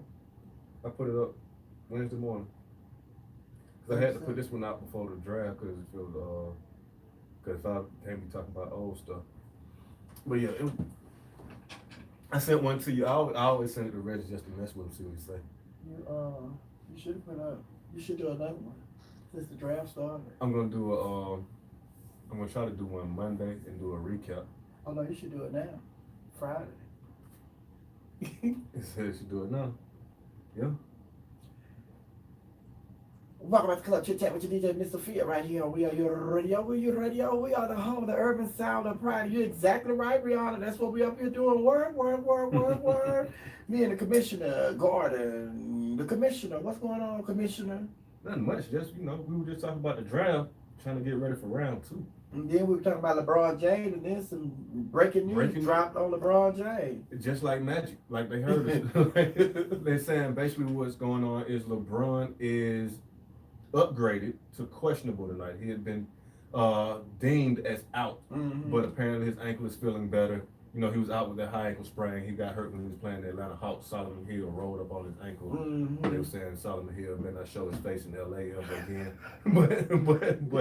but I think that was March 10th, and LeBron has been out since then, and now he's gonna try to give it a go before the game. And then if he's feeling okay during warm-ups, then he's gonna go ahead and try to play a little bit and try to get some minutes in. I think he's just flopping. Well, I think he's flopping. You know why I say that? Because remember when they was talking about, when teams start once they make the playoffs, it's just like we are in the playoffs, so we don't have to risk our major players getting hurt. So then they caught so much flack behind it because they were still going to these cities and like they come to Atlanta and people want to see LeBron, people want to see Kobe, people want to see the star players, but the star players are rested up for the playoffs. So then people start boycotting, not going to the game, so they start losing money. So now I just think this is a new way for them to act like, he's hurt. He's not hurt. And that's true. A lot of times that happens. They and Kawhi Leonard was actually one of the first ones to start doing this. They call it the load management. So what you would do is on the back end of a back-to-back night, let's say we're in Atlanta tonight and then tomorrow we have to play in Orlando. And I play in Atlanta, but then I go to Orlando and just be like, oh, I'm tired. No, and the coach would just say, not playing because I'm load management or whatever.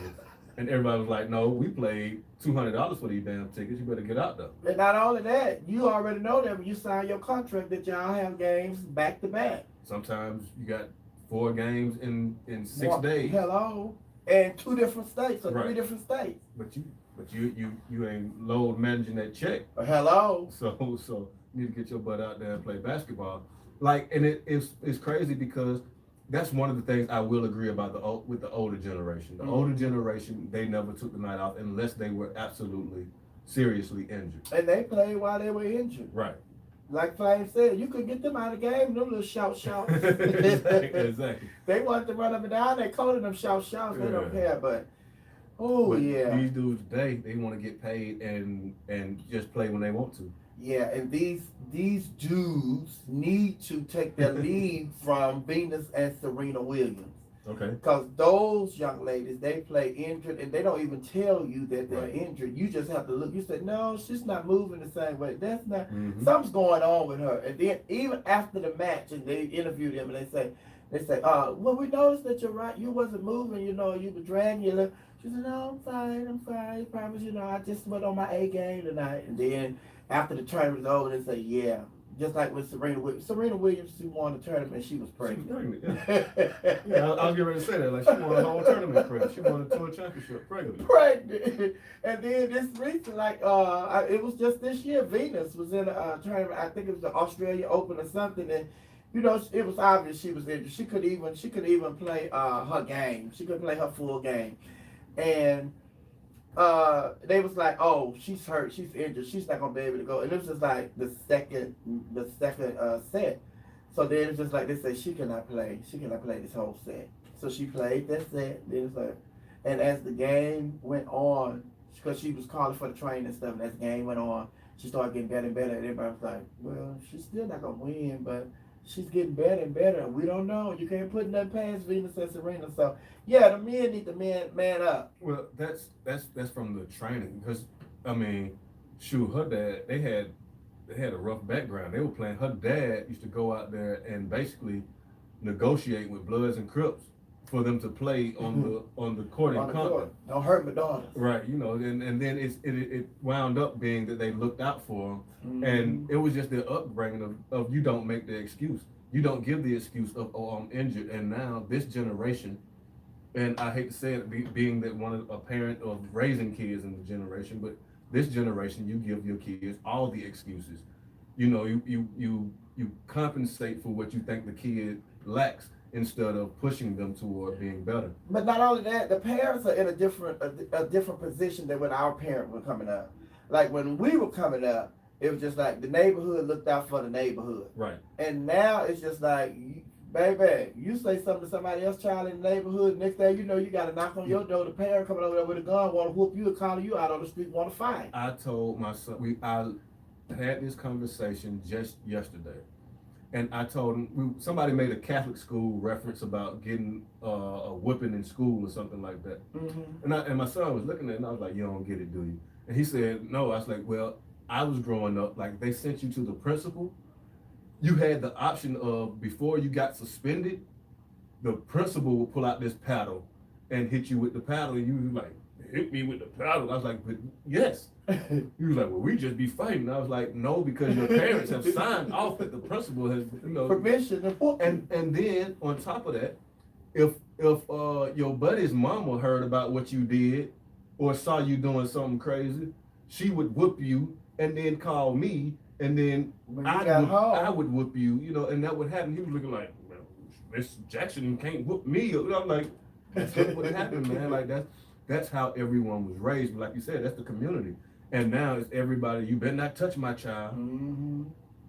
Because everybody want to be the child's friend instead of being the child's parent. But actually, it's just like they said. Like Grandma said, now children had children, and now the parents are sitting around smoking dope with the children, sitting around drinking with the children. And then I worked with somebody that thought it was cute when you sitting up, you know, your kids are teenagers, and they sit up drinking a glass of wine with you at dinner. But now your child grew up to be an alcoholic, and you looking stupid. It's like, well, you tried them to drink. Right. So what were you expecting? Right. That all of a sudden you gonna let them drink since they 13 and on up, and now they on their hard liquor, and you want to act like, oh, do you thought they was gonna just phase that out, the drinking, once they left you? The whole, I'd rather you do it at home with me. At least I know where you are and what you're doing. Well, when you ain't with you, addiction. What you think they gonna do? In the club, get drunk, getting on everybody's nerves. Somebody give them a ride home, you pissing in their car. I'm here, Miss Sophia, hold it down right here. Oh, we are your radio. We are your radio. We are the home of the urban sound of pride. I ain't call that name, Frank. I was gonna let that walk.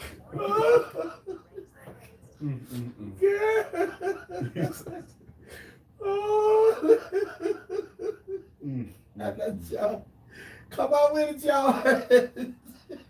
George, I was just gonna skate past it, George. I ain't call that name, Frank. I was just gonna skate on by.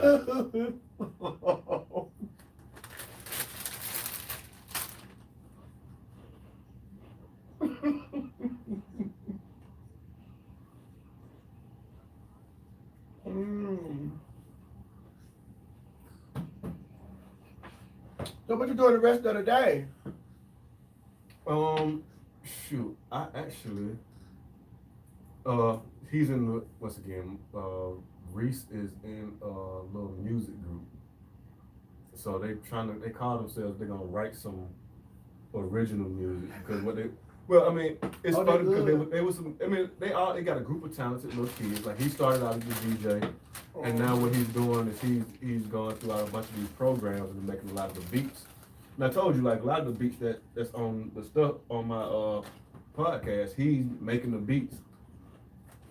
And so he's making beats, he's producing them. So they're gonna get the kids together and they're writing the music to actually try to make some original content, because the kids have been complaining because the dude that put them together, he's probably about 40 years old, but he got them singing like old songs. He got them singing "Lovely Day," And he got him, singing old songs like that, and then he wonder why don't y'all promote it on y'all Instagram? Like, well, no, We we put don't that like, old shit on our. yeah, we don't put that. Don't nobody we know listen to that. So he's been making them a cover band, trying to do some stuff like that, singing old songs, and they ain't really with it. So he said, okay, well, since y'all want to try to put something, let's put something together that's relatable.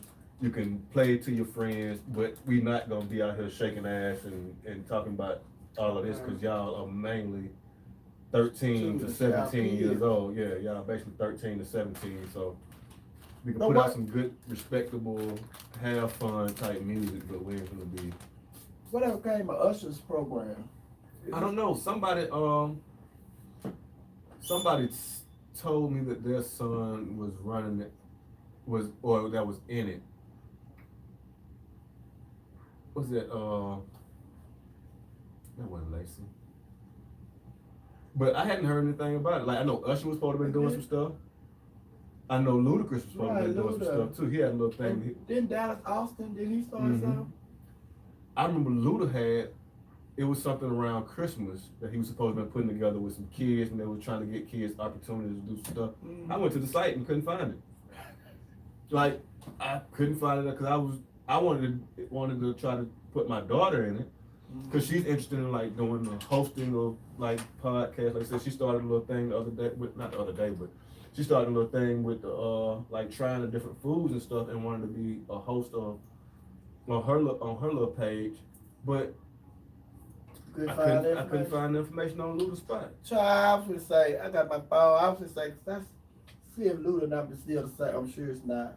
I got a phone number for Luda. All the person I called, well, not the only, but one of the people I called, they still got the same number. What's his name? That was on Love Hip Hop Atlanta. My Stevie J. What's called the rapper that came on there? We was all shocked that he ended up being on there. I'm like, Charles, what is he doing on there? Not Scrappy. What's on Love Hip Hop Atlanta? I ain't seen Love Hip Hop Atlanta so long. Jock is on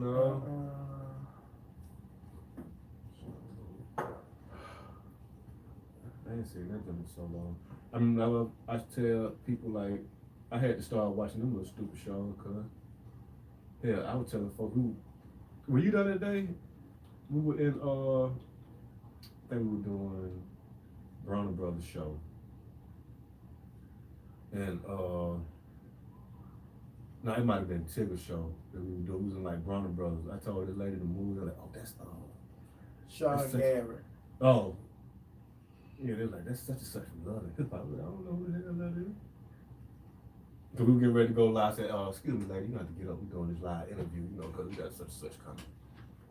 I said, that is, I said, oh, well, shit, I don't know. Who was it? Carly Red. I think that's who it was. And I was like, shoot, she got on all this makeup. And I did the same thing. You talked, what was it, Kiki Wyatt, too. Did you just play a Kiki Wyatt song? No, that was Kiki Palmer. Kiki Palmer, I get it. Kiki Wyatt, one of the Wyatt, I think it was her. She was in the club, and I was like, she said, she started talking to me, and I was like, okay, that's nice. And she just kept looking at me, and I was like, well, what you need? Like, what you want? She was like, I ain't no these little thoughts. I'm like, but you still hanging up here with the DJ. What do you want? That was Kiki Wyatt. She was like, you don't know who I am? No! What do you want? I'm surprised, I'm surprised she ain't stabbed, she can't. Right, I found out later that she was psycho. Be stabbing, her husband leave or something like that because she was beating hell out of him. Oh, delete that. I found out later. They're like, I don't know. I ain't one of these little thoughts to be up here, but you're standing here. What do you want? Looking like one of these little thoughts that you just talking about you not. And you was handling her like that? She was like, I'm Kiki. And she said, and I was like, oh, okay. And for the life of me, I couldn't think of any song she sang. So I was like, okay, I know the name, but why are you here? George, my Lord, we gonna be sued. I didn't say no last name. You know how many Franks in the world? I'm talking about Frank Ocean.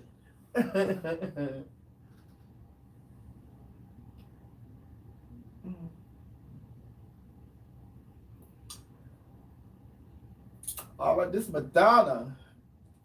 All right, we finna have a competition. Let me see. Come on, George. You first.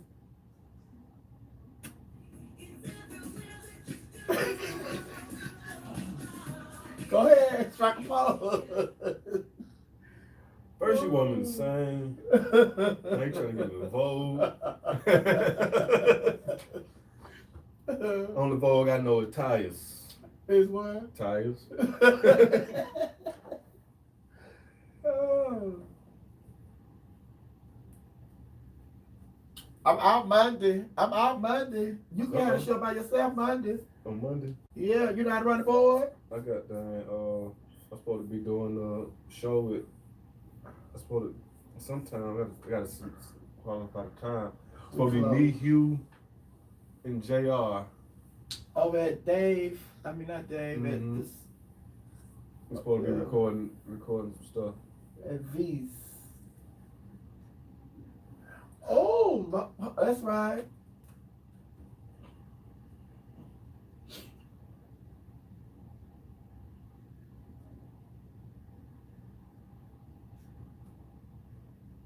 Tomorrow is the 1st.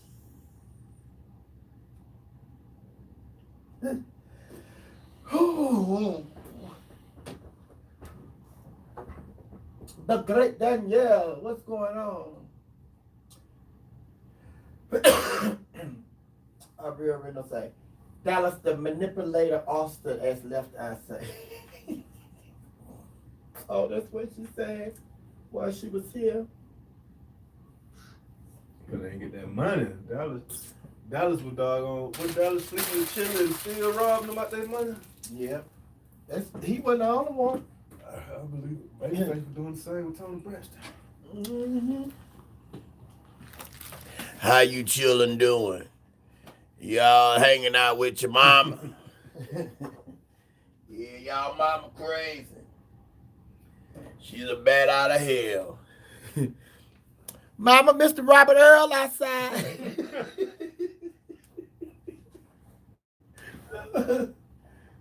Mama in there. Who's about to eat Rudy's chicken?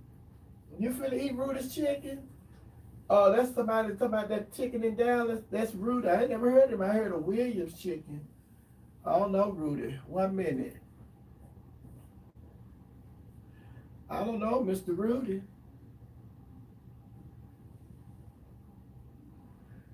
Yes, I got my Cash App working. You sent me something too. Then you send me something to my Cash App. Show is working. Mm-hmm. Bree, you still ain't gonna put my Cash App in there. Let me see if it's working. You know it don't take but a few minutes for it to go out and stop working. I'm finna send an appeal out. Put my Cash App in there. I'm finna send an appeal out.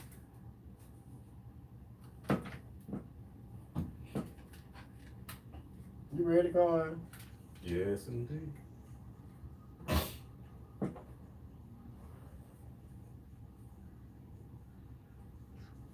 Okay.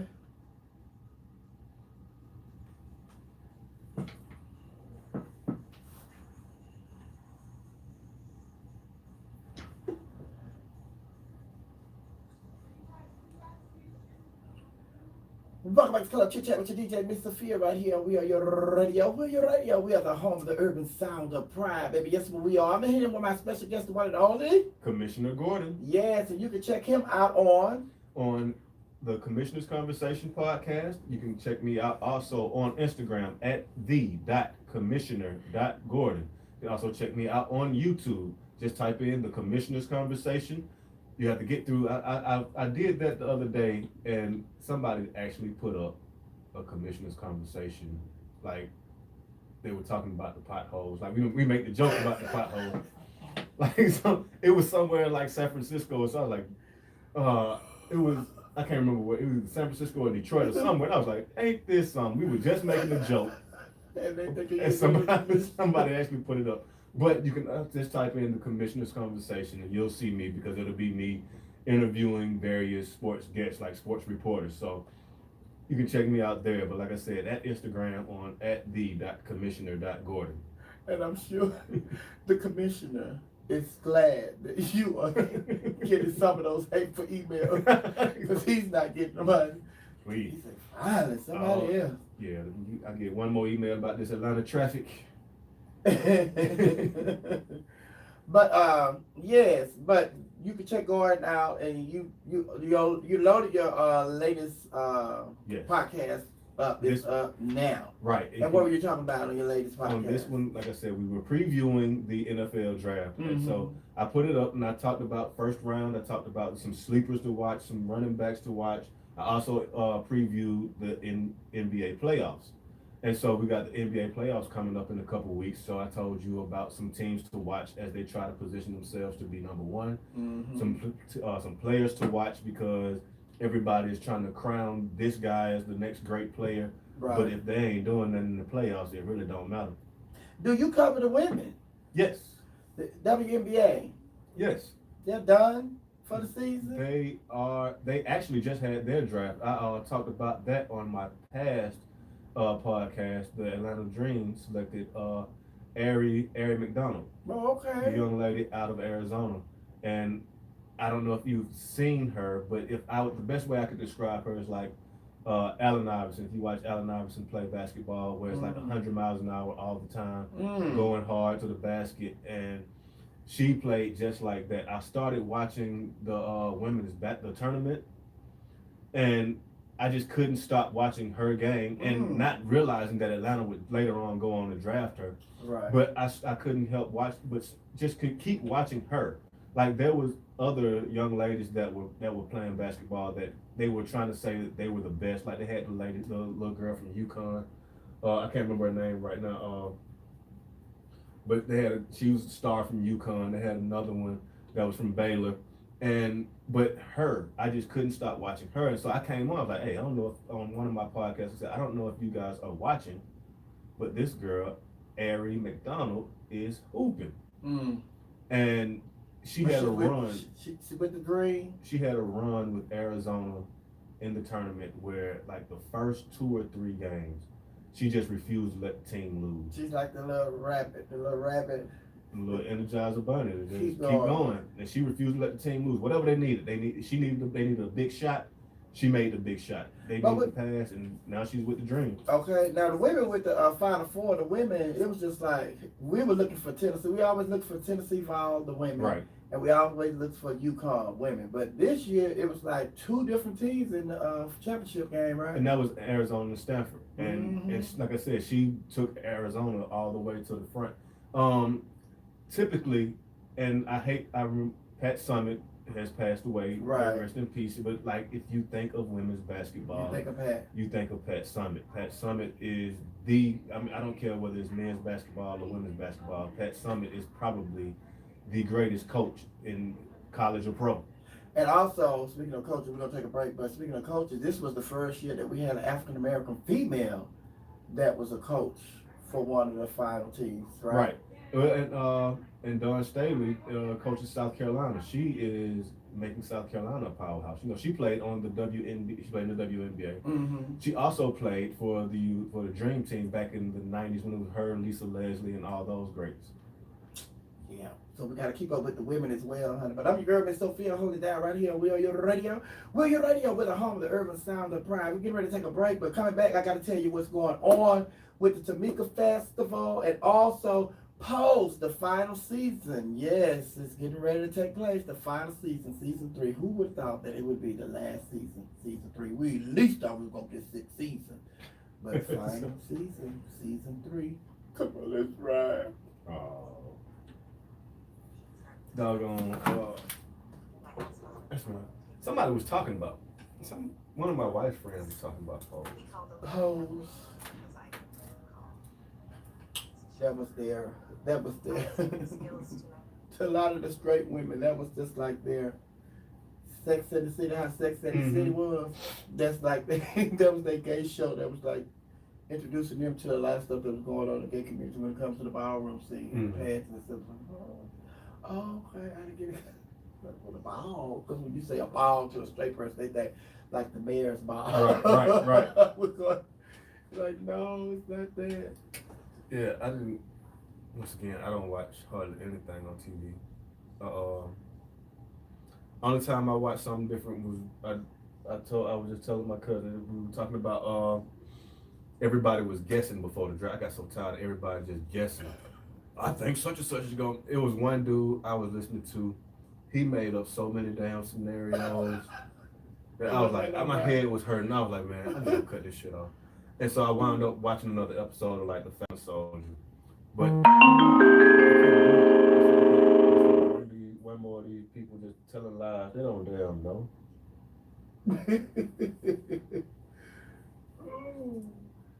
Yes, George, people go to that game.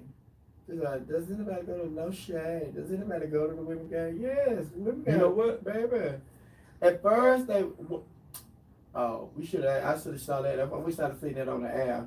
Yes, and the reason being because Kobe Bryant and his daughter, him coaching his daughter, he brought a lot of attention to the women's basketball game. And that's why everybody was excited about what he was doing with his daughter, because he was bringing attention to the WNBA.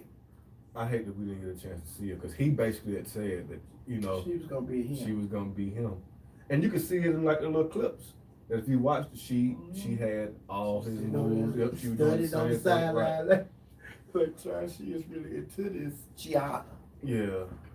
And what Atlanta did, though, I'm assuming everybody did this. Atlanta really went after the gay community in the WNBA. Like, they were filling up the stands with like a lot of lesbians. We went to one of the games, not looking around, I'm like, they was having parties and then the players, the WNBA players was hanging out with the lesbians. They were at the party. It was nothing to have you at a lesbian party and the WNBA, not just one or two, by 4 or 5 of the players are balled up the VIP section. They in there just. So yeah, I mean, I don't know about. I can't speak for any other place, but I know here in Atlanta, when we had tickets to a bunch of the games, because you know, at the time, like I was trying to find like my daughter. I don't know what she wants to. She didn't at the time know what she wanted to do. She might like basketball. She might not like basketball. She might like whatever, you know. But I'm going to expose you to it to see if you give you the opportunity to say, nah, or I don't like that. That ain't for me or whatever. So we went to a bunch of games, and my wife looked around like, oh, we like the only heterosexual couple in here. Like, she looked like a dude, but she ain't no dude. And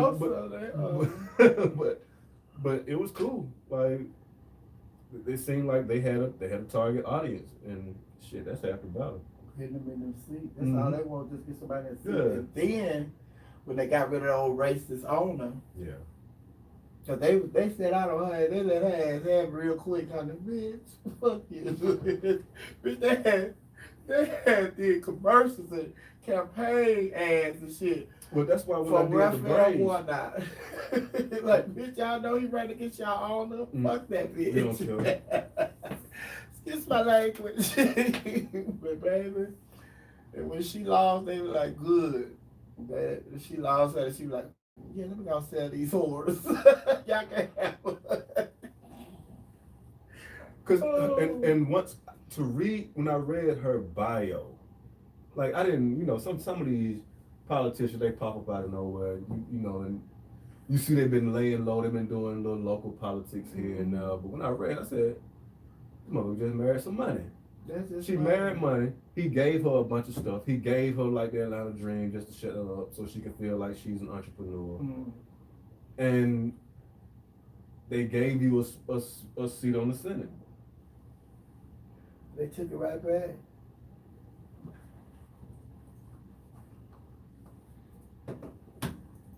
Hey, Lady Royal Supremacist. Baby, look, I'm on here. How did I not do this? I thought I did this. I'm highlighted the breaks.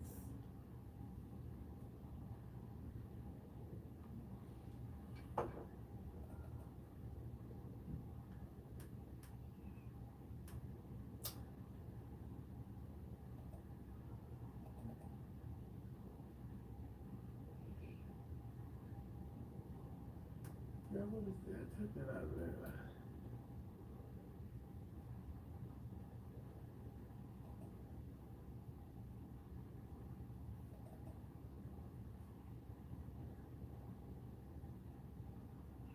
There go George. Oh no.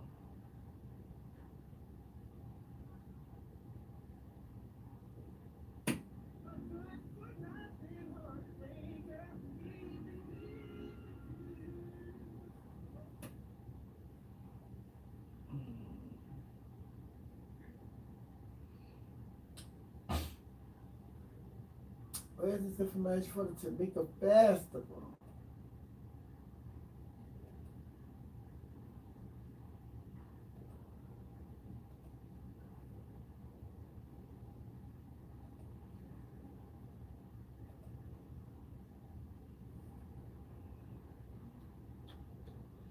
What's Tamika Festival?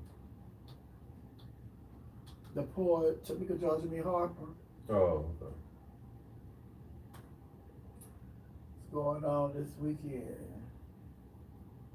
It was all a dream.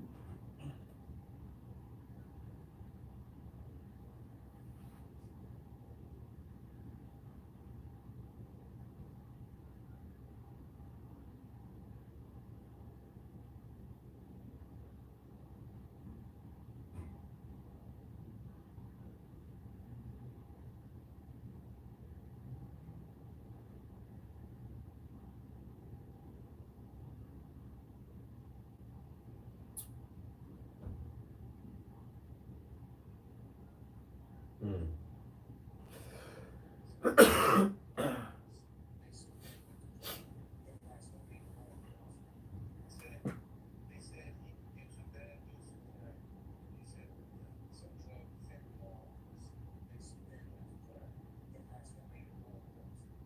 Really? Bird Gunn said DMX died from smoking crack with fentanyl. Lord.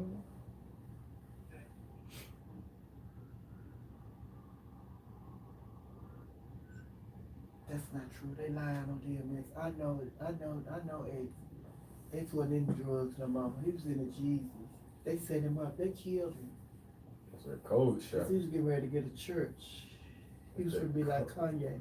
He's been that's that COVID. Yeah, that COVID shot. That's Yeah. what you said, because Yeah. you ain't going to go get it.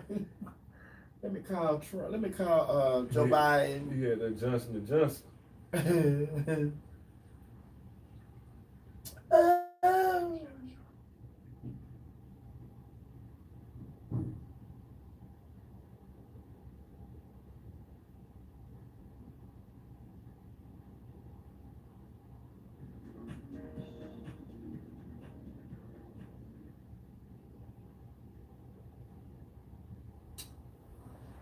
Oh, what are y'all talking about in this chat room over here?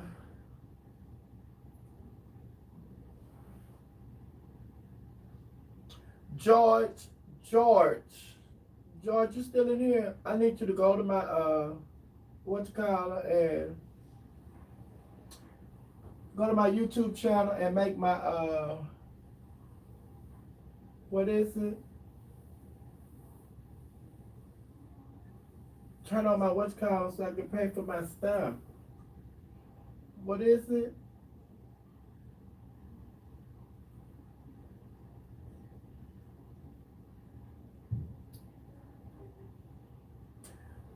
The real Tanisha J. Hey, it's the real Tanisha J.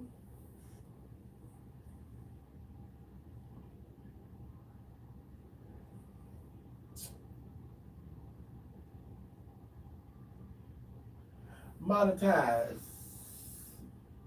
Turn my monetization on.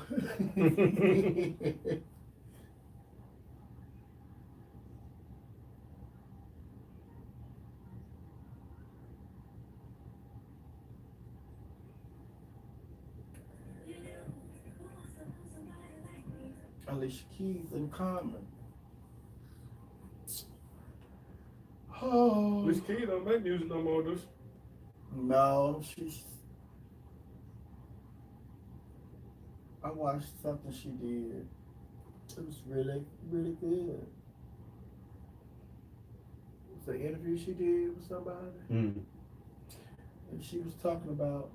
It was really interesting. But you already know, under those singers, everybody just write songs and everything. And she was talking about some songs. She said one of her songs, uh, and everybody thought it was a love song. She said everybody think that's a love song. She said, but I wrote that song because my grandmother was dying, and I wrote this song for my grandmother. So everybody think I'm talking about a man, but I'm talking about my grandmother. I said, Lord, I'm like, child. That's when that happened a lot though. A lot of these, like you said, a lot Right. of these songs, you don't know the motivation for these songs. And they don't say nothing because it's just like all they care about is if it's selling. Right. So if it sells, if you thinking it's a love song and it's selling, I'm cool with that. Right. I don't know. I'll just come out once the sales go down. Years later, I'll let you know. Baby, what about? No, that wasn't about. I was saying about my That dog. wasn't about Sweet Speed, honey. That was about my grandmother.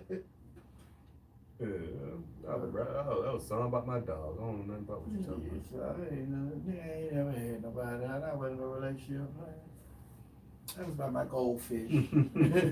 I was just standing up there, honey, swimming around. That bitch was swimming around. So yeah, I'm not talking about no nigga swimming around. That was my goldfish.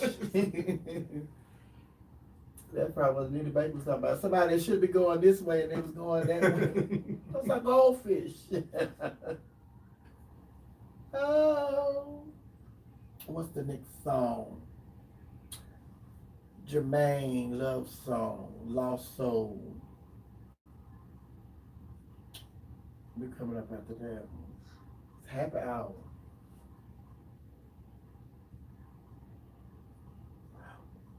You'll never see me again. No, that wasn't it. It was one of her popular songs. It was one of the popular songs. I know she said. I think she said like, was it? It wasn't the "You Don't Know My Name," is it? Cause I think she said the "You Don't Know My Name." It had some kind of meaning. No, It was a you different hear the song. Say, oh. Ooh.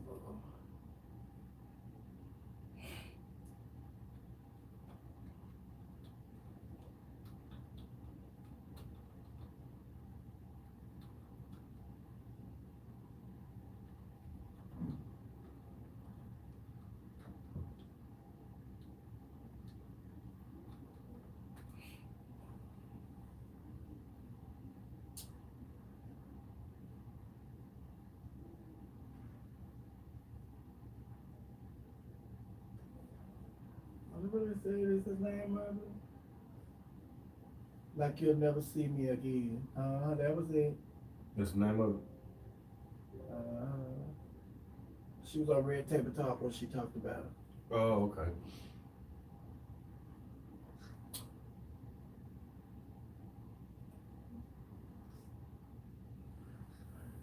That was it.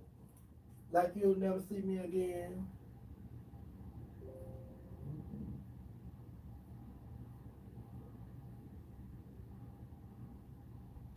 George, get out of that computer. See, one day I was in here by myself, and that nigga was over there in that computer. I'm thinking, bitch. what's Somebody going on? playing some tricks on you. Right.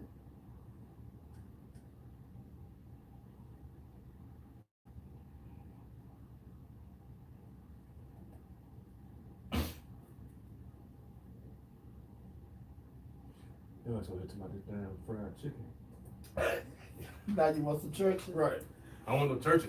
Ain't no churches. Well, the last time I went to churches, they didn't even fry the chicken all the way. I was so mad. Like it was like the chicken wasn't golden and like you wanted. It was like a bland Was it beige, red? like a beige little color. Hey, Bryson. Tell them drop that. Say drop that. Put that in some more. Give me about 3 more minutes. You got water, some soda in there. You want a soda? I'm fine. Some water. Give it about 3 more minutes. I'll wait. I don't know what this is. Your chicken light skin. Bryson. 242, 240.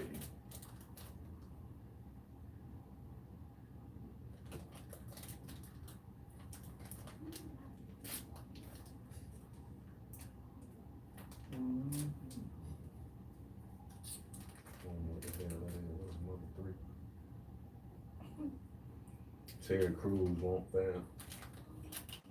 Nintendo to localize Mother 3. Some kind of video game, huh? The video game hasn't been officially been offered in North America. Ted Cruz. Terry Crews. Oh, child. Go sit down. Before you somebody trying to play with you again. Go sit your ass down, Terry.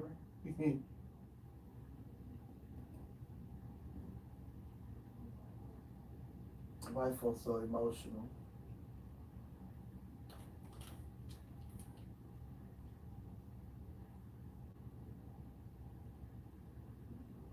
They open up this and they crying. Oh, thank you. Thank you. Oh, right. Y'all do know these characters, they not real though, right? Right. I'm talking to the white folk. Y'all do know Minnie and Mickey, they not real.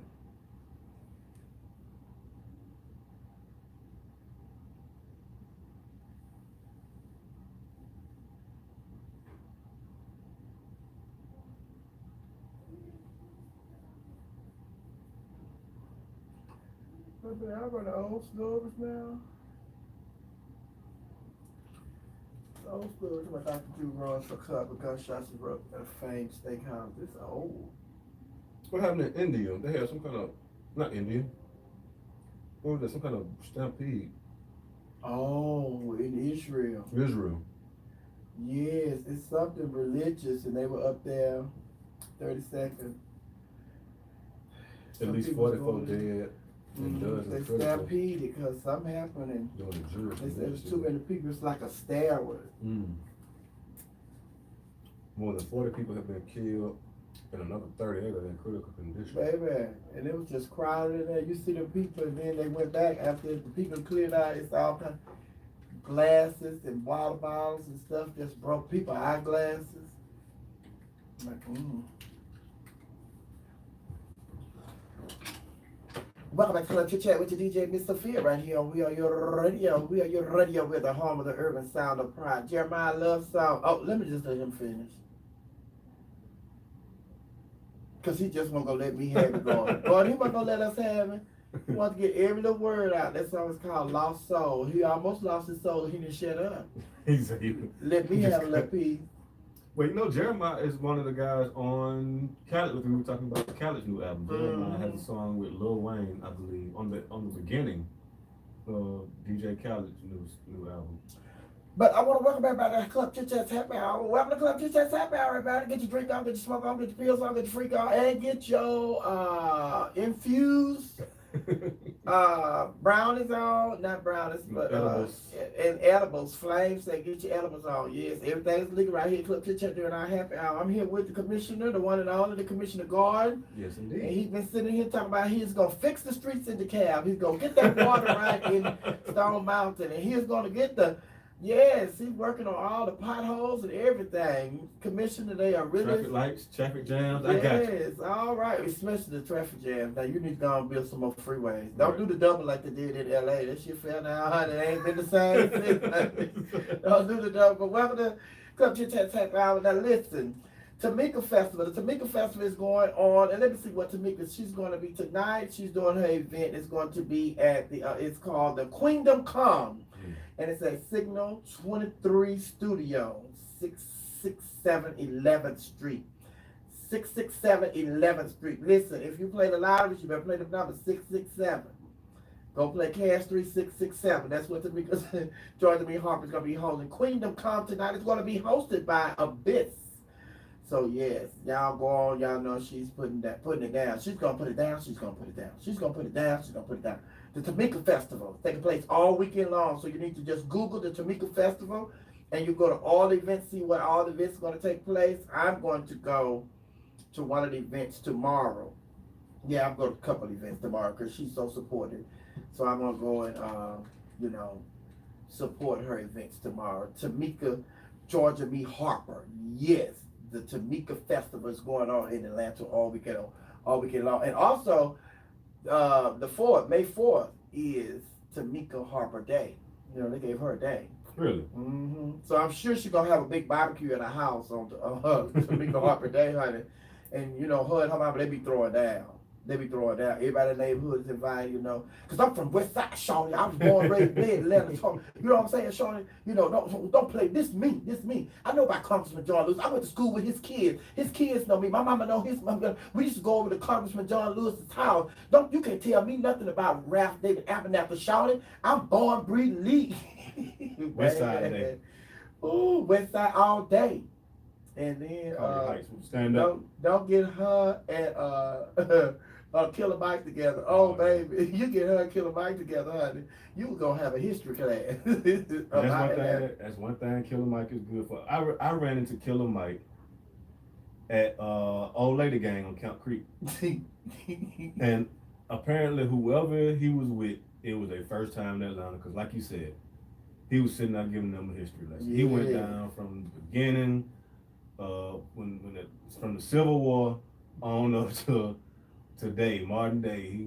Maynard Jackson, all the way up, all he was just giving it just straight history. I was like, damn, he ain't stopped talking yet. Back in the day, partner, this wasn't even here. This used to be just some land. I remember when they came and gutted this land out and they put a Popeye's chicken up here, and then the Popeye's didn't last. Then they was talking about putting the mall through here. Then the mall came through, and then they moved the mall because the mall got so big, they had to move the mall across the freeway. And then this land became the churches. And then before I was the churches, and it became Gladys and Ron's Chicken and Waffle. A lot of people don't even know this was the original Gladys and Ron's Chicken and Waffle right here. And then Gladys and Ron, they sold it. And then they turned it into, the Old Lady Gang. This wasn't the first. It's been, baby, Killer Mike.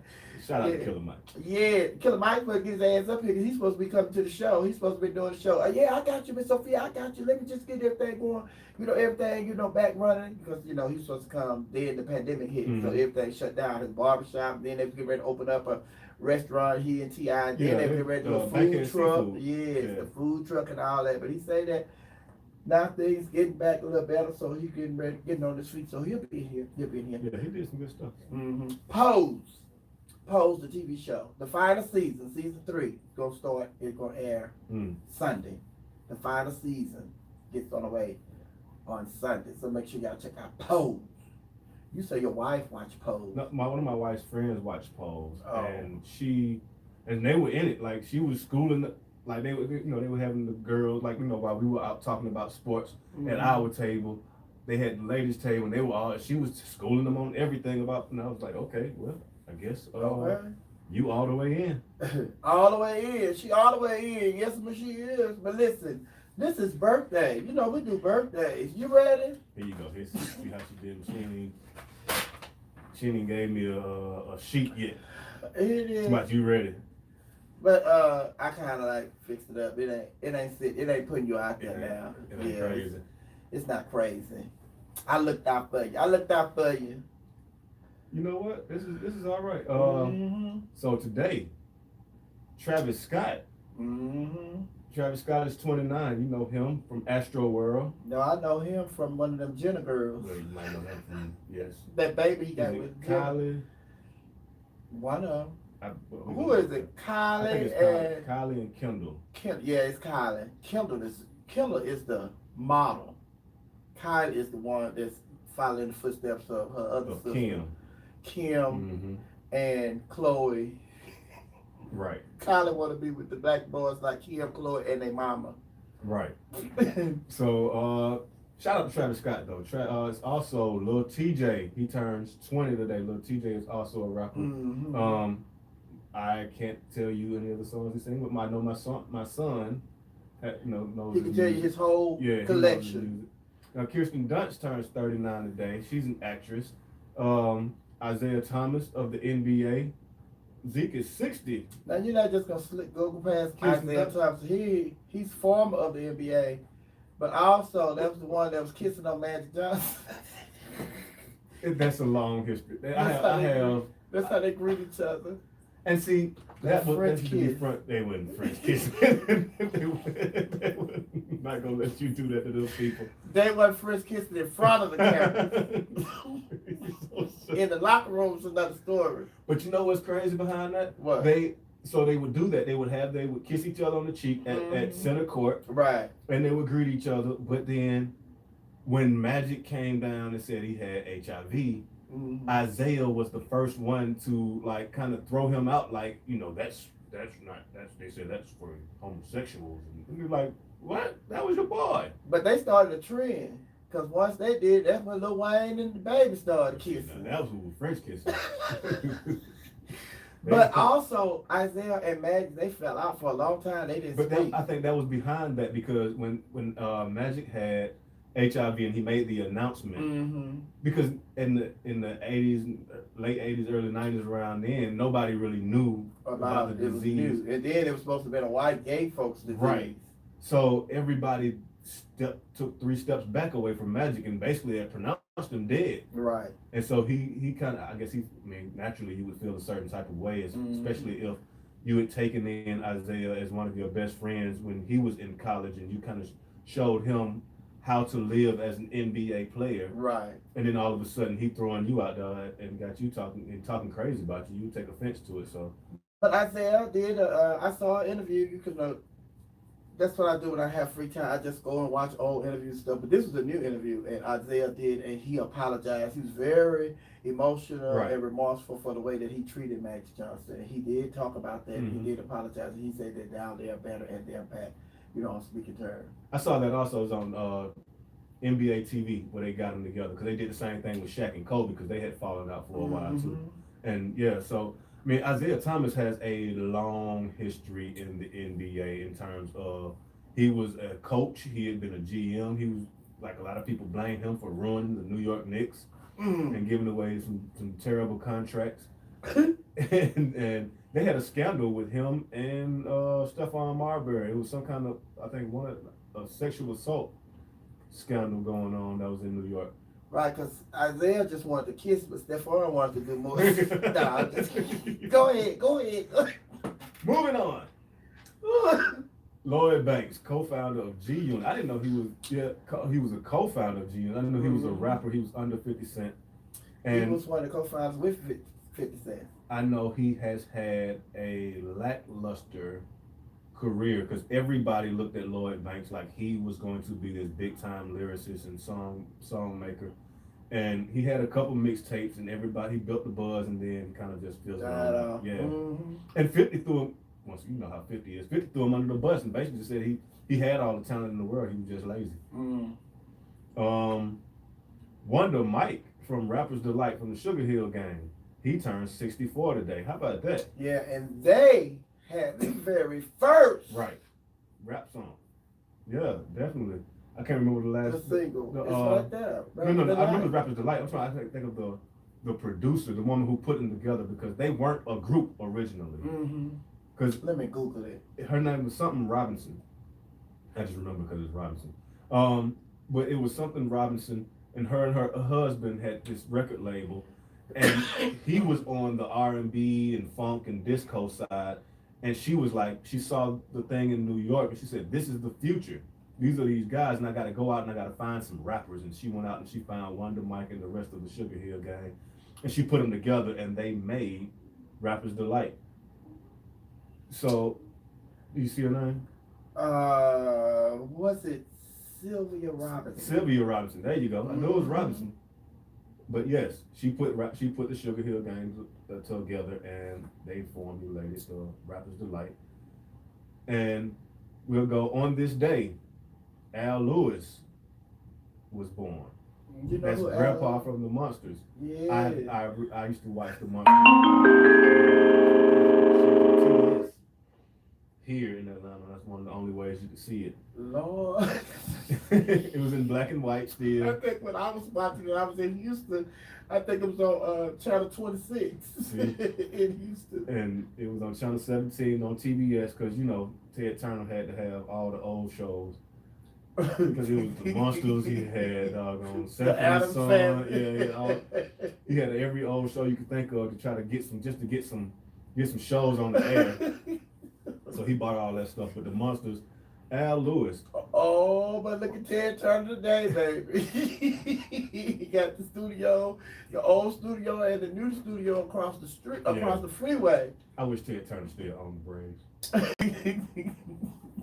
I do. He probably would have if what's called would have got out of the way. She probably was running the man crazy, honey. To my I think it's the name. She was the model, Jane Fonda. Yeah. Yeah. Oh, running that man crazy. She still run around here looking like she's 16. Botox has done her wonders. Botox and surgery. Botox gonna do a lot of folks. She pretty, but she can't smile. Right. Just stuck with the deer in the headlight look. I call her name. She always like said, huh? Baby, we gonna get closed down, honey. We talking about money now, Right. and we talking about all Atlanta money. He Real He money. own half Atlanta. You better go on, son. And so moving on, Box actors. head turn. Actors Michael Wright and Omar Terrell. Michael Wright turned 65 and Omar Terrell is 33 today. Check on him. NBA player Brandon Bass is 36. I think he's out of the league now. Also, Brandon Paul is 30. Simone Augustus, we talked about WNBA. Right. She is 37. Morgan Tuck from the WNBA, she is 27. Monroe and Morocco Scott Cannon. That's Nick Cannon's and Mariah Carey's twins, right? No. That's not Nick Cannon and Mariah Carey's twins? Who are they? Nick Cannon and Mariah Carey's twins. See? Shoot, Nick Cannon stay with the twins. He about to have some more on the way. Really? Yeah. He got somebody else knocked up? Yep. He just had an announcement like last week. So Really? he just had a child. He just had heart problems. Yeah, he did. That's why he having heart problems right there. Stick with them young women on there. They're about to take you out of here. You better leave that young coochie alone. He just had a child not too long ago. I want to say right around the holidays.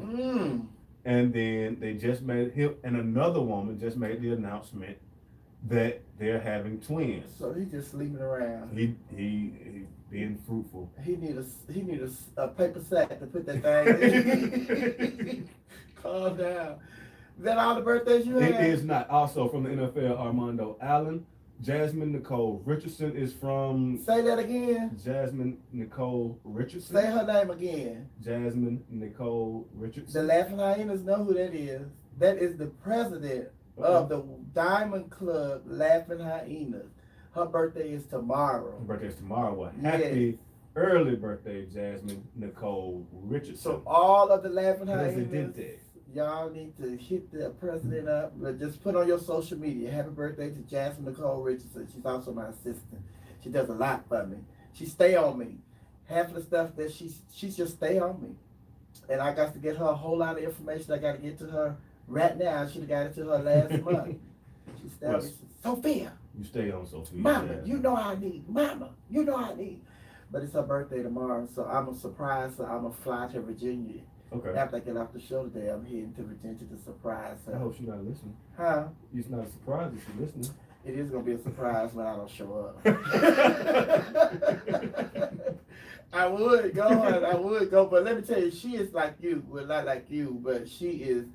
But this COVID, she's not trying to take the vaccination, and she is not trying to have nobody in out her house. She's not trying to have no company back. Listen, when people come to live, the mailman come, leave it right there. I get it. I need you to sign for it. Slide it under the door. But she is serious about COVID. I feel you, Jasmine. That was all the birthdays. That is all the birthdays for today. You did a great job with the birthdays. See that I ain't set you up. Yeah. I made it easy. I appreciate you for it. But all the next time. You always try to throw me a little curve in the What I said. never know. That's not Nick Cannon and Mariah. You said, oh, it's not. I was like, I swore, especially with the Morocco, I was like, Oh. I swore they had the Moroccan. But welcome to Club Chit Chat. Happy hour, everybody. I'm your girl, Miss Sophia, holding it down right here. We are your radio. We're your radio. We are the home of the urban sound of pride. It's happy hour. Get your drink on. Get your smoke on. Get your grills on. Get your freak on. Get your edibles on. Get your infused Rice Krispies on. Yeah, those came from Queen Sheba. This is Touchy Feely by Ro James.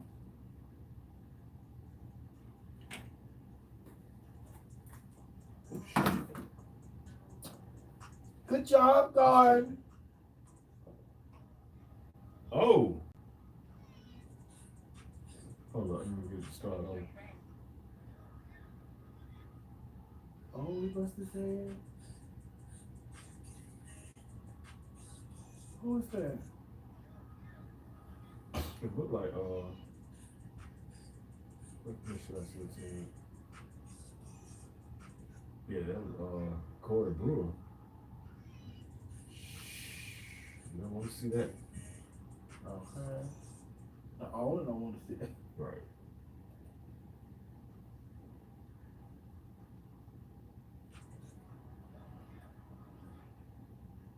Maybe Alice going in here. Oh, in the chat. Can I say, welcome back, Commissioner? Thank you. Glad to be back. We love Kristen Durst. She will always be Mary Jane. You know, they redoing all those all the movies. No, they made what's the name? What's the girl? It's Mary Jane. No, Dwayne Why?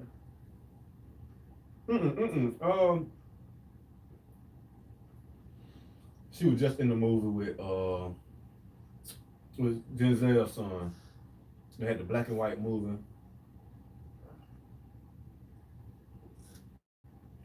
That what Gabrielle? Now she has a show called Being Mary Jane. Right, that's what I thought you were talking about. But Kirsten Dunst was Mary Jane in the Spider-Man movies. Oh, I thought you were talking about Dwayne, but I thought you were talking about Dwayne White show. Oh. You with John David watched it. What's the name of that movie? So what's that? It's when you have your mouth all turned up when the food ends up being the worst. You talking about the chicken wasn't fried all the way. Oh yeah.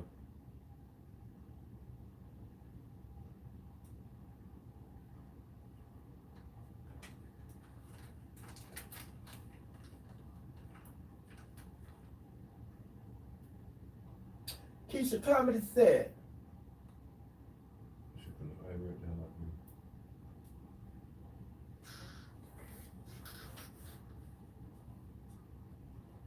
the movie with Zendaya. Yeah, there you go. Zendaya. She's on the new Spider-Man. She on the new Spider-Man. They try to make her. Trying to make her what? Mary Jane. Mm-hmm.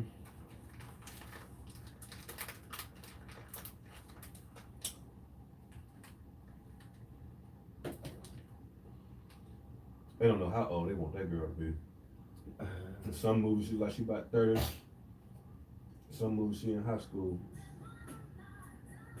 They're coming up after this song.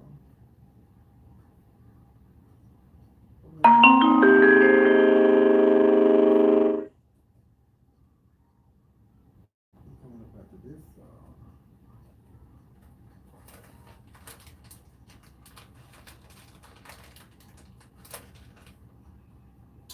Oh.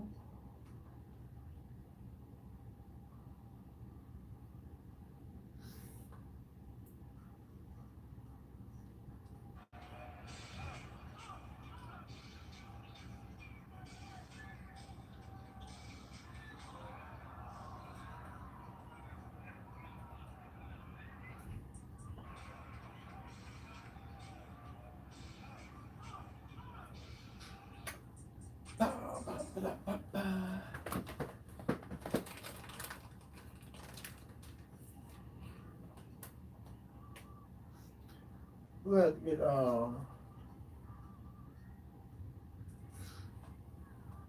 you know I gotta come drop off the love.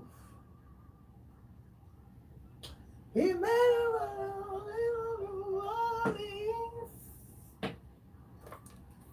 oh, it's the weekend.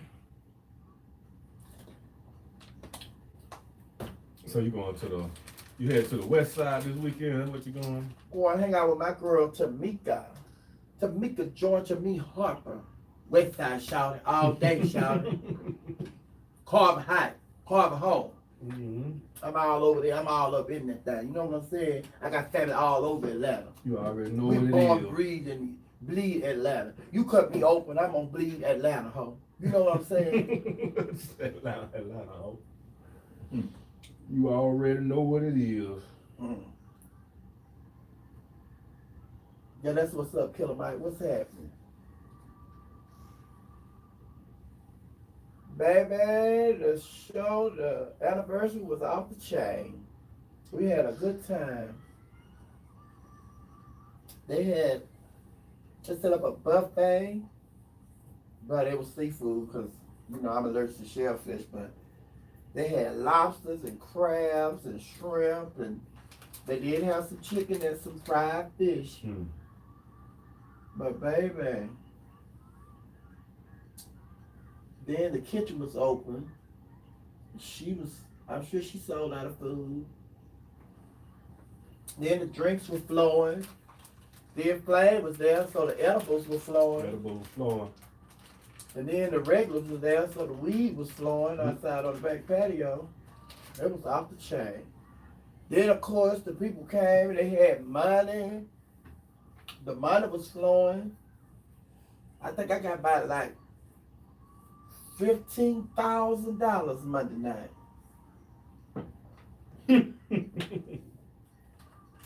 Woo! But of course, I got $15,000. I only kept like $100, and I donated the rest to the Coretta Scott King School because it was her birthday recently. So I'm gonna make this donation to the Coretta Scott King Leadership Academy. I felt good about it. You should.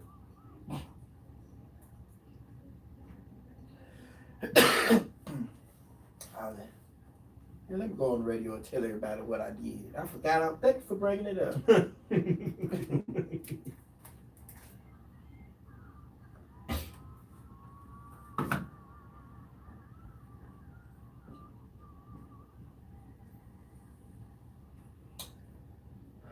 Come on now, Christina Nim. That was Christina Nim, guard.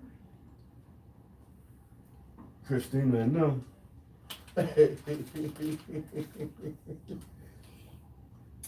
Come on, the Black Regents and Catalina right now. I love the work combo. Yes, I donated that all that money. Ooh.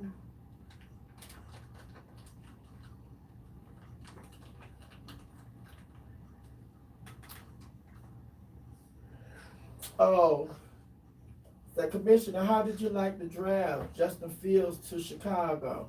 That was the best move that Chicago made in about 20 years. So you saying they ain't been a damn person refrigerator prayer? That was the best thing Chicago did. Oh, he had, He was mad though. I mean, I'm sure that once he got over he not was being mad. drafted, because you could see at first when because you know they cut to a lot of the players right before they make the announcement, and they on the phone with like the agent or the coach or whoever, and they say, you know, congratulations, you being drafted by such and such and such and such. He was like, because I'm assuming that they thought they might have been in Atlanta, or he's gonna go to Carolina, or you know, so once you number 4 come and you don't get picked, then like number 6 come and you don't get picked, number 8 come and you don't get picked. That's kind of how it was. Like, baby, yeah, you be getting, you know, when the fall right, finally right, but yeah, whatever. All Right. See y'all. But then once, I think that was the best place for him though, because Chicago could actually have a pretty good team this year. I hate, but I just, like stuff like this with the draft, the NBA draft and the NFL draft, you do miss that. I miss them being there and they having the cameras and all the hoopla and all of that, and then the players run up there and get their hat and their jersey and everything, shake their hand on the owner, the coach, or the president, or whoever they send to represent the team. I miss that. Yeah. Because that takes away from the whole, it's just like, that's when everybody see you get drafted, everybody see you, it's worldwide. It's like, yeah. And that's when they was dressing up. They're like, y'all getting endorsements and people was making y'all office, you know, donate suits and stuff for y'all, dressing y'all and all that. Even for the what's called, some of the hoopla is called the Heisman Trophy. Yeah. When they did the whole stuff with the Zoom, like the Zoom in NFL draft last year, it was strange just because like everybody's like at that time it was still fresh, so everybody was legit in their house by their damn self. Mm-hmm. But when they did the NBA like a lot of the players had like friends and family over, and it was still like like you said, it wasn't really like fun.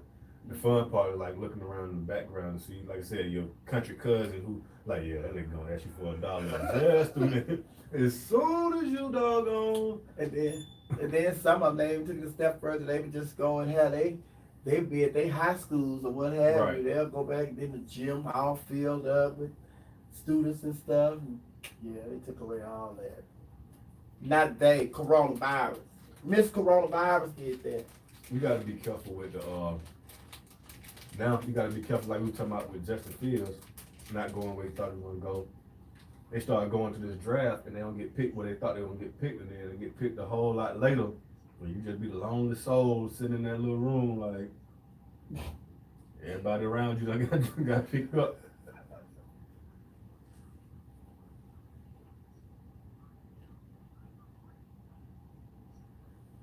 All right, Keisha Comedy said.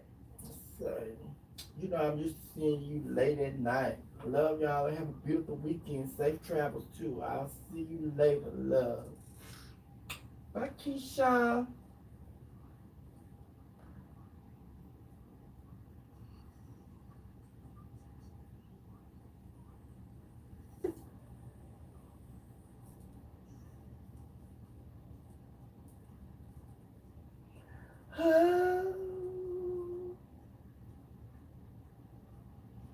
So what day is the Escape and SWV versus? Is it Mother's Day? Is it Mother's Day? It's that weekend, I believe. I don't think it's actually on Mother's Day. I think it's that weekend, but it might be. Let me see. Was that a good move for Trevor Lawrence? They asked. Was that a good move for Trevor Lawrence? Yeah, Trevor Lawrence got out there. And he already got a Gatorade endorsement. So he got a Gatorade endorsement. He got an endorsement for I want to say Progressive, one of those insurance companies. So he need a Head and Shoulders endorsement. Yes, that. So he got all that doggone health. But Trevor Lawrence gonna be all right. Because Jacksonville has always had like a decent defense. They just always had terrible coaches. And the problem with Jacksonville is whenever players start to get good, the first chance you get to get out of Jacksonville, you get the hell out of Jacksonville. Okay.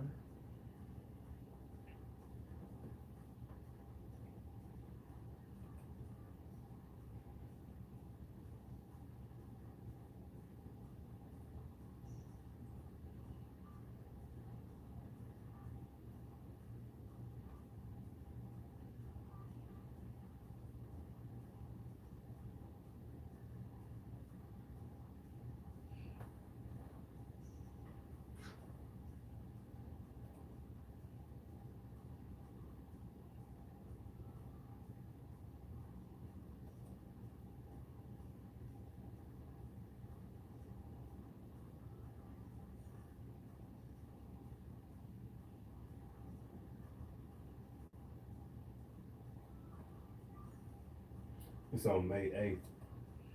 Right, the day before Mother's Day. Saturday, May 8th at 8 o'clock. Probably did that because a couple of their mothers so they can spend Mother's Day with the children. Want to spend Mother's Day with my children. Don't want to be saying this old group. Yeah, I don't think, has Escape really officially made up?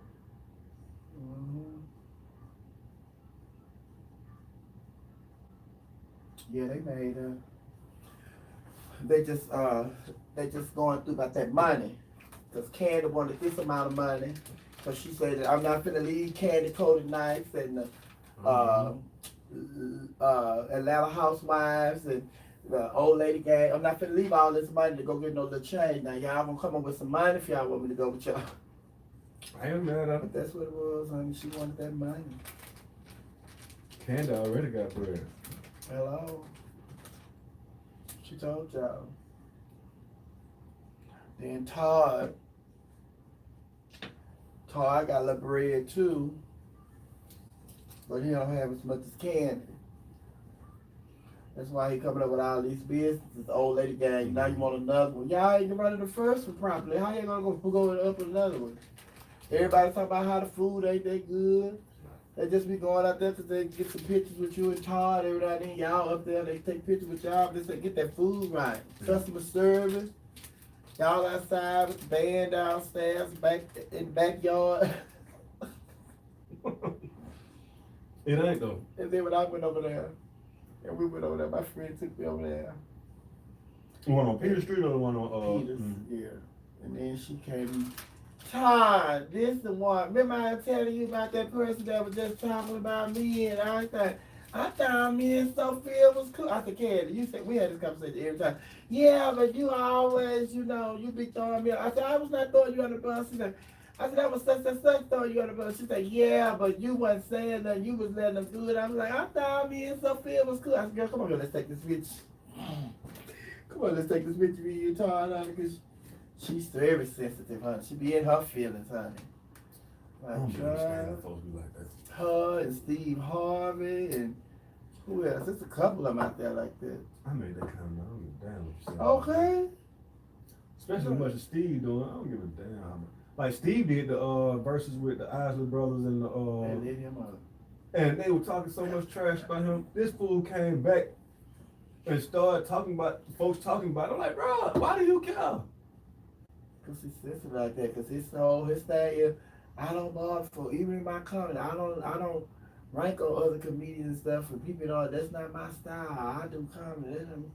So why y'all bother me? Why, nigga? You got big lips, and your big lips are like you got that big old mustache hanging out over that big old. Look like Mr. Potato Head.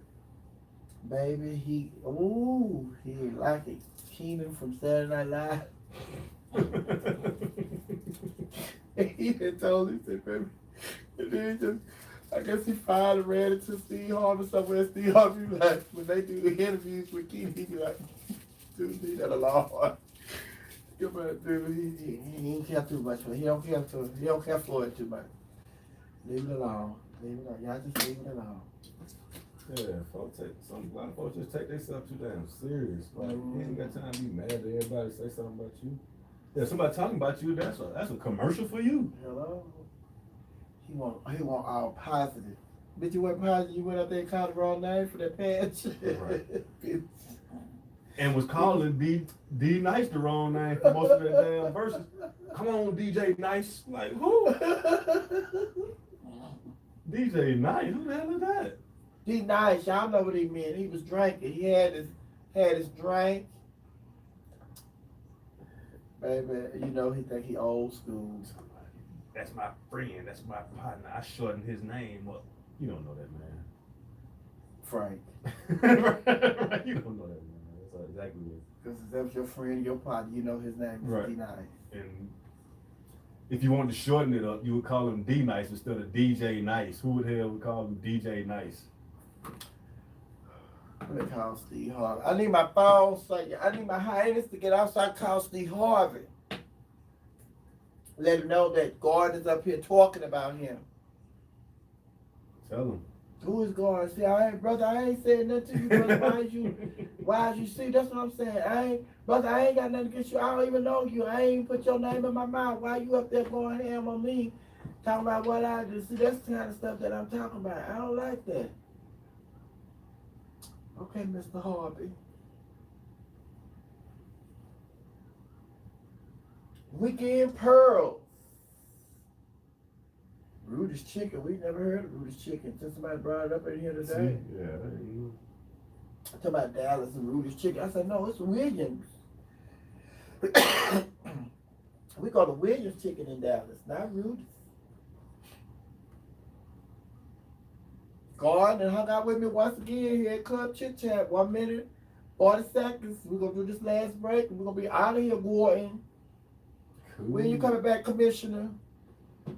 When you want me back? You just let me know. 'Cause I'm not here Monday. Monday I'm not gonna be here. I'll be in New Orleans. I have a late flight coming back. But I'll be back for the Monday night I'm gonna show. bring some of that Popeye back. I'm gonna eat it there.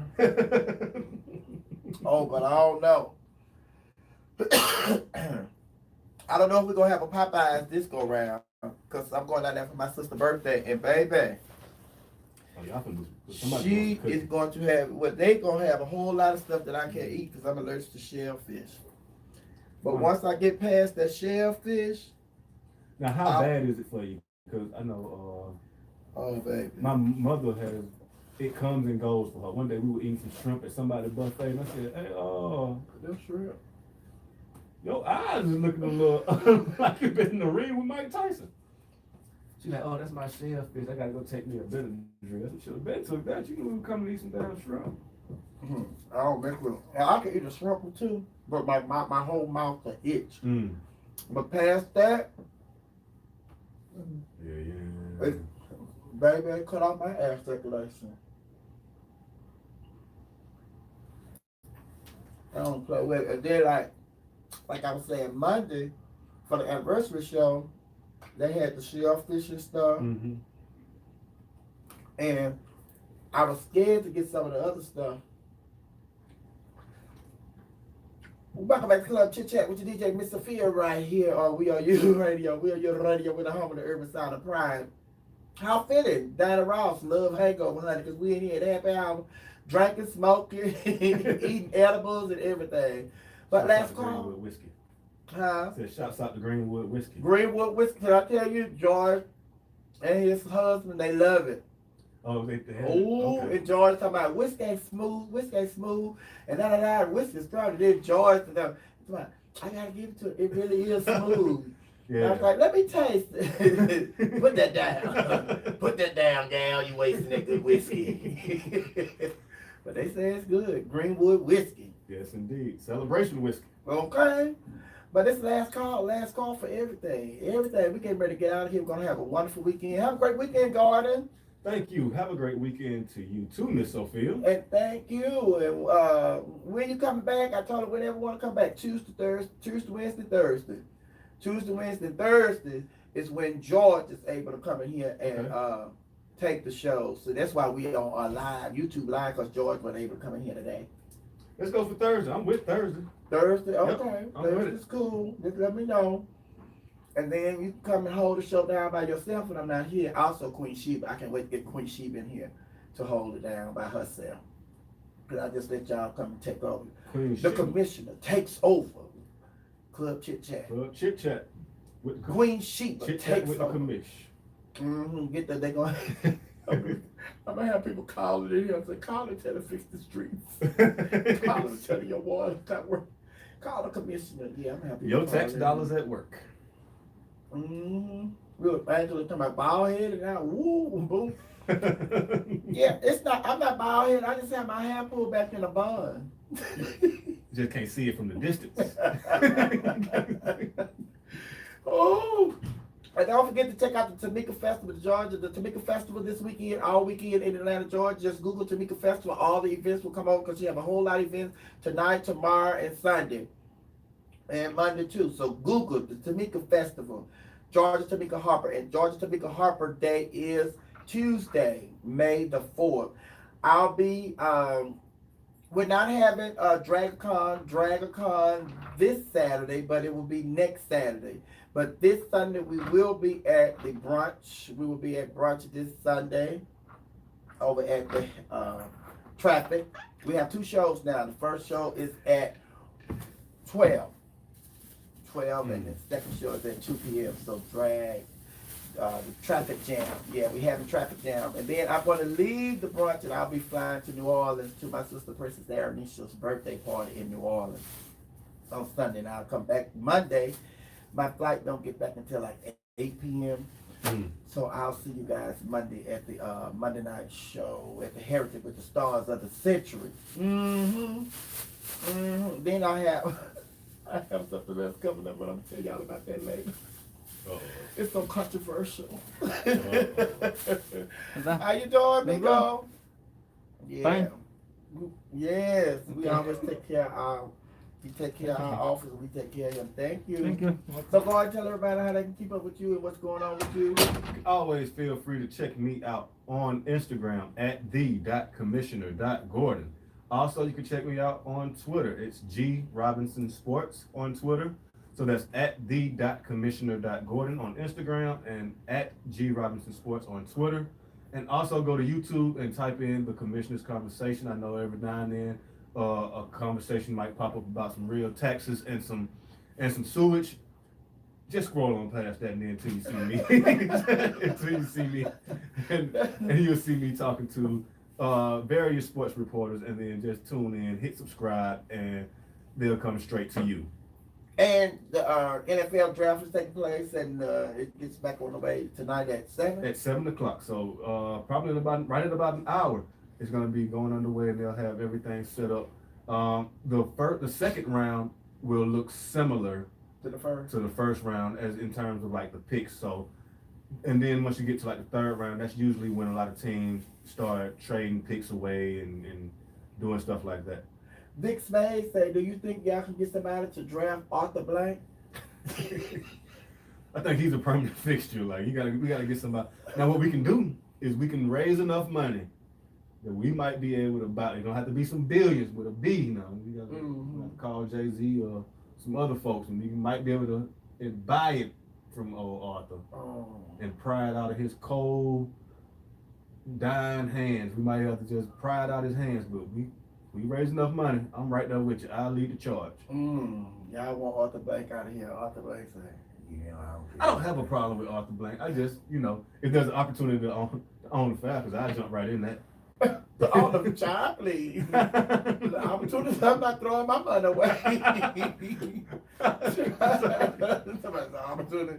No, I'm sure you.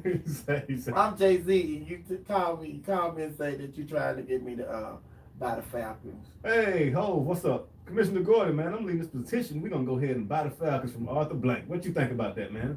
Can we count on you for some donations?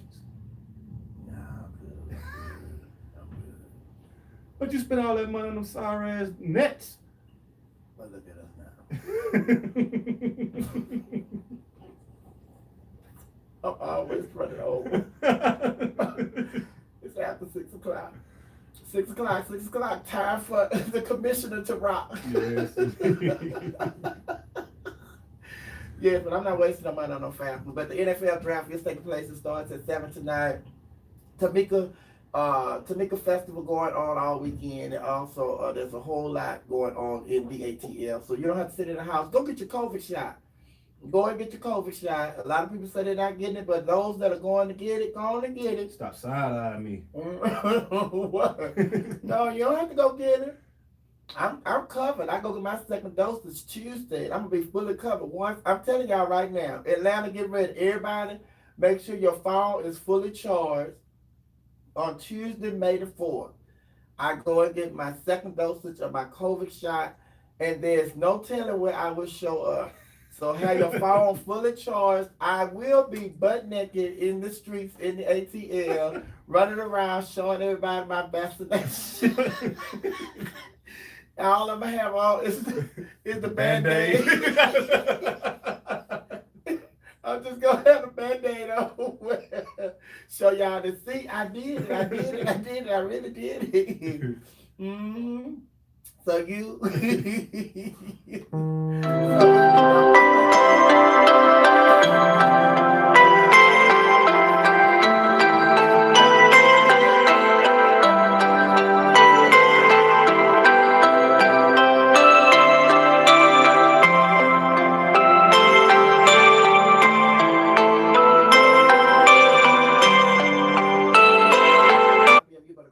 Never better than the original. And you, my laughing hyena, my Matamar, my Beehive, my Divas, my Bars, my Okurs, my Teenage, my Flamettes, and my beautiful people. And I forgot what Queen Sheba said she called her followers, honey. I forgot. What you call your followers, Gordon?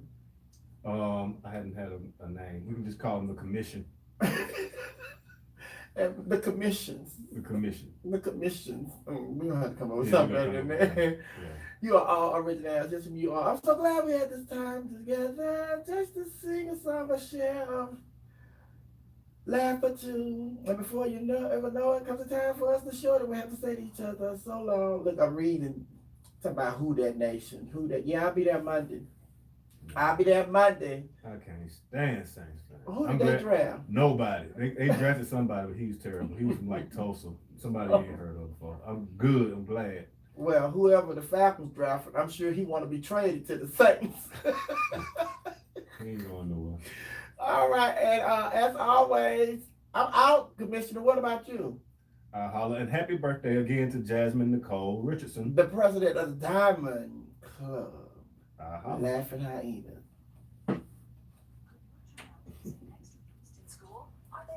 Ooh, I didn't read my tagline. Let me come back up and read it.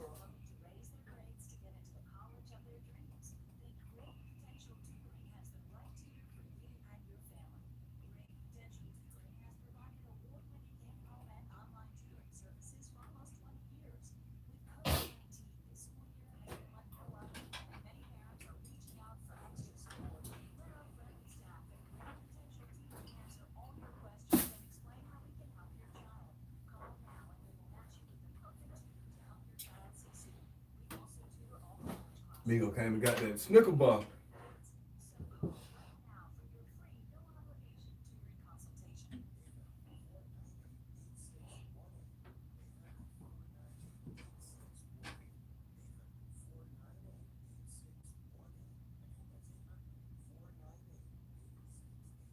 You resolved to start a new career this year, but you haven't done it yet. iCode Academy can set you on a path to a life-changing education, all online from the comforts of wherever you are. In 9 months, you could be a certified medical coding expert and earn up to $60,000 a year. Call iCode Academy for information at 866-553-2928. That's 866-553-2928. Or go to iCodesacademy.org. That's iCodes with an S, academy.org.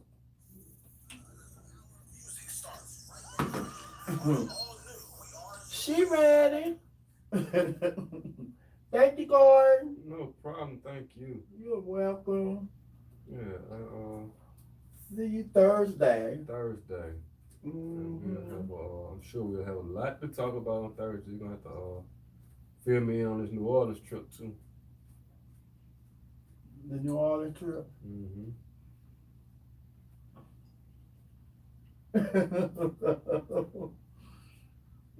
Explain about everybody show their vaccine package. I want to see these STD results. Ooh. Mm-mm. I said, this the show, Miss Sophia. You are great working together. The energy is great. I just had the idea when he was coming in here. I said, I probably should have him come in and do sports on a regular. Yeah, we come in and kick it. Mm-hmm. Thank you. I will be back. Thank you, Big. All right, everybody. I'm going to get out of here and clean up this studio so I can be ready for Tuesday when I come back. Oh, I forgot to tell them. Tuesday. But I need for everybody to go on their and y'all social media. Go and let everybody know Tuesday my special guest is Letonya. Letonya gonna be here Tuesday. And also this young man, he's a singer. He's an independent artist. His name is Patrick. So Letonya, y'all don't have to put Patrick. Well, y'all can put Patrick, but he spelled his name with a Q. Say what? Mm-hmm. Instead of the K, he puts a Q in his name, I believe. But yeah. Letonya is gonna be in here Tuesday.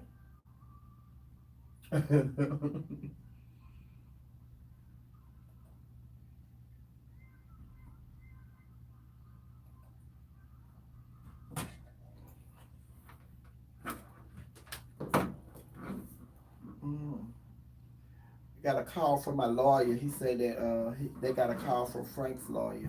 We have a cease and desist to start talking about Mr. Ski. What is Rodriguez? I did not talk about him. I can say Frank. I'm talking about my friend Frank Marino in Las Vegas. I'm talking about Frank Johnson from old. Okay. Oh, for Old National. I'm You talking know about Frank Johnson? I'm talking about Frank and Beverly Mays. You throw this away? Your birthday list, or you want? Yeah, you can throw it away and give me that mic. I mean that headset. Thank you, Commissioner. No problem at all. Thank you. I don't care what they say, honey. You a good nigga. Hey, I try. As long as the white folks don't say it like.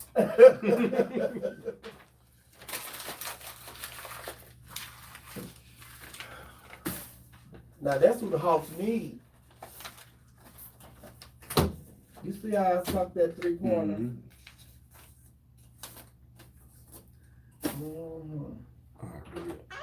I'm finna head to the south side. All right. I'll holler at you. You be safe. I'm say, you know how to get out of here, but you know. Yeah, you be safe.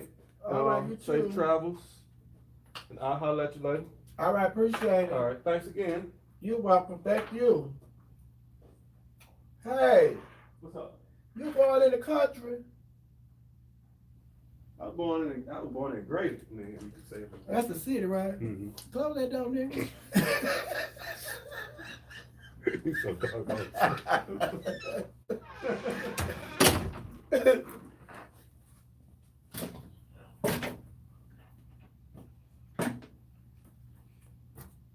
Hey, y'all. Hey, oh, Lord, my phone up here ain't charged. Let me see how much. Baby, that's how I be forgetting. My phone not plugged in. Oh,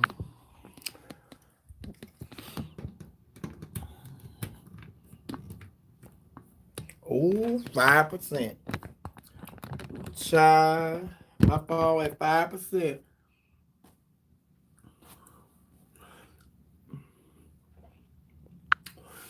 Child, I gotta charge my phone. It's at 5%. I forgot it was sitting over there. Wasn't plugged up, wasn't charging while we were on. Oh.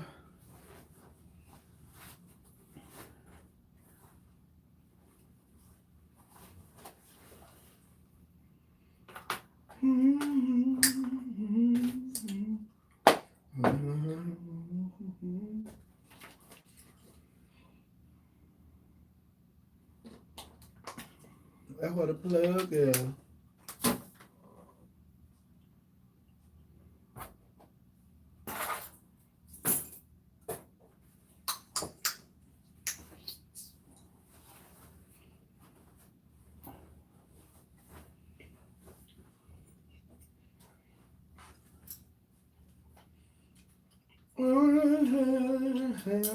I'm cleaning up. But baby, I wish somebody would have reminded me that my phone wasn't charging. And see, I set it over there because if I'd have set it on the other side, y'all would have got a profile from Gordon and y'all wouldn't have seen me. So I put it up there so y'all can see both our face. And I forgot. When I set it on the other side of the room, behind me, it's plugged up and charging. But I didn't think about it until I just went on there to get it. Amen. But it's all good. It's all good.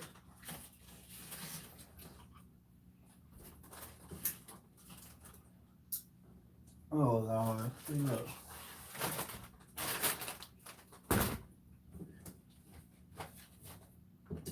We gotta find somewhere else to put these fake tiles like this table, because once I put these chips and stuff on here, I'll be wanting to take them back off just to get in this box.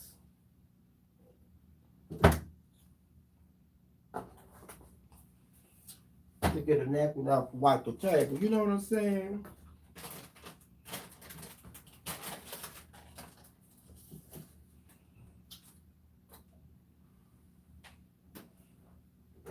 Oh.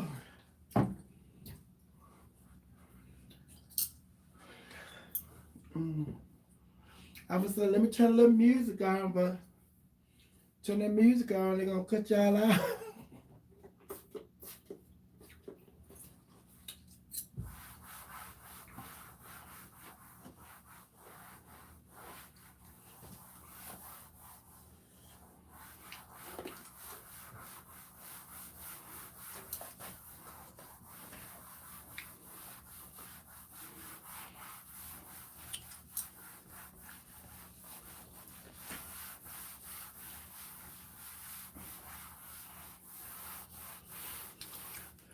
The clean up woman. The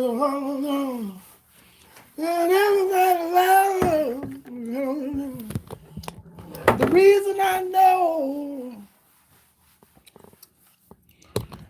baby, y'all already know, honey. I gotta go right to the other side. Cause she plugged in on them.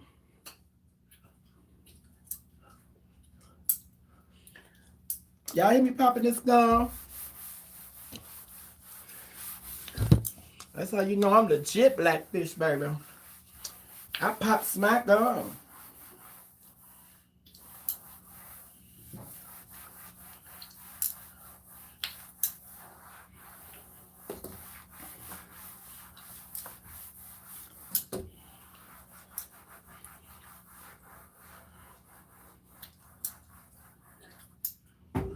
Mm-hmm.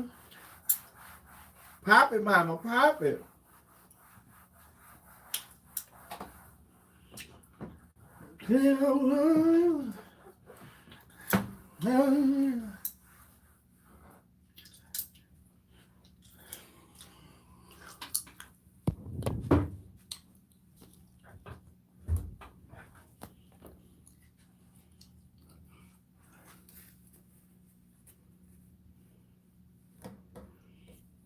Make it easy.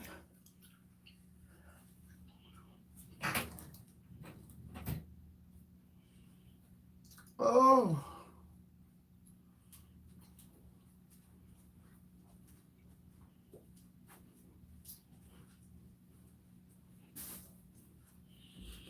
All right, let me get off of here so I can call my nephew back.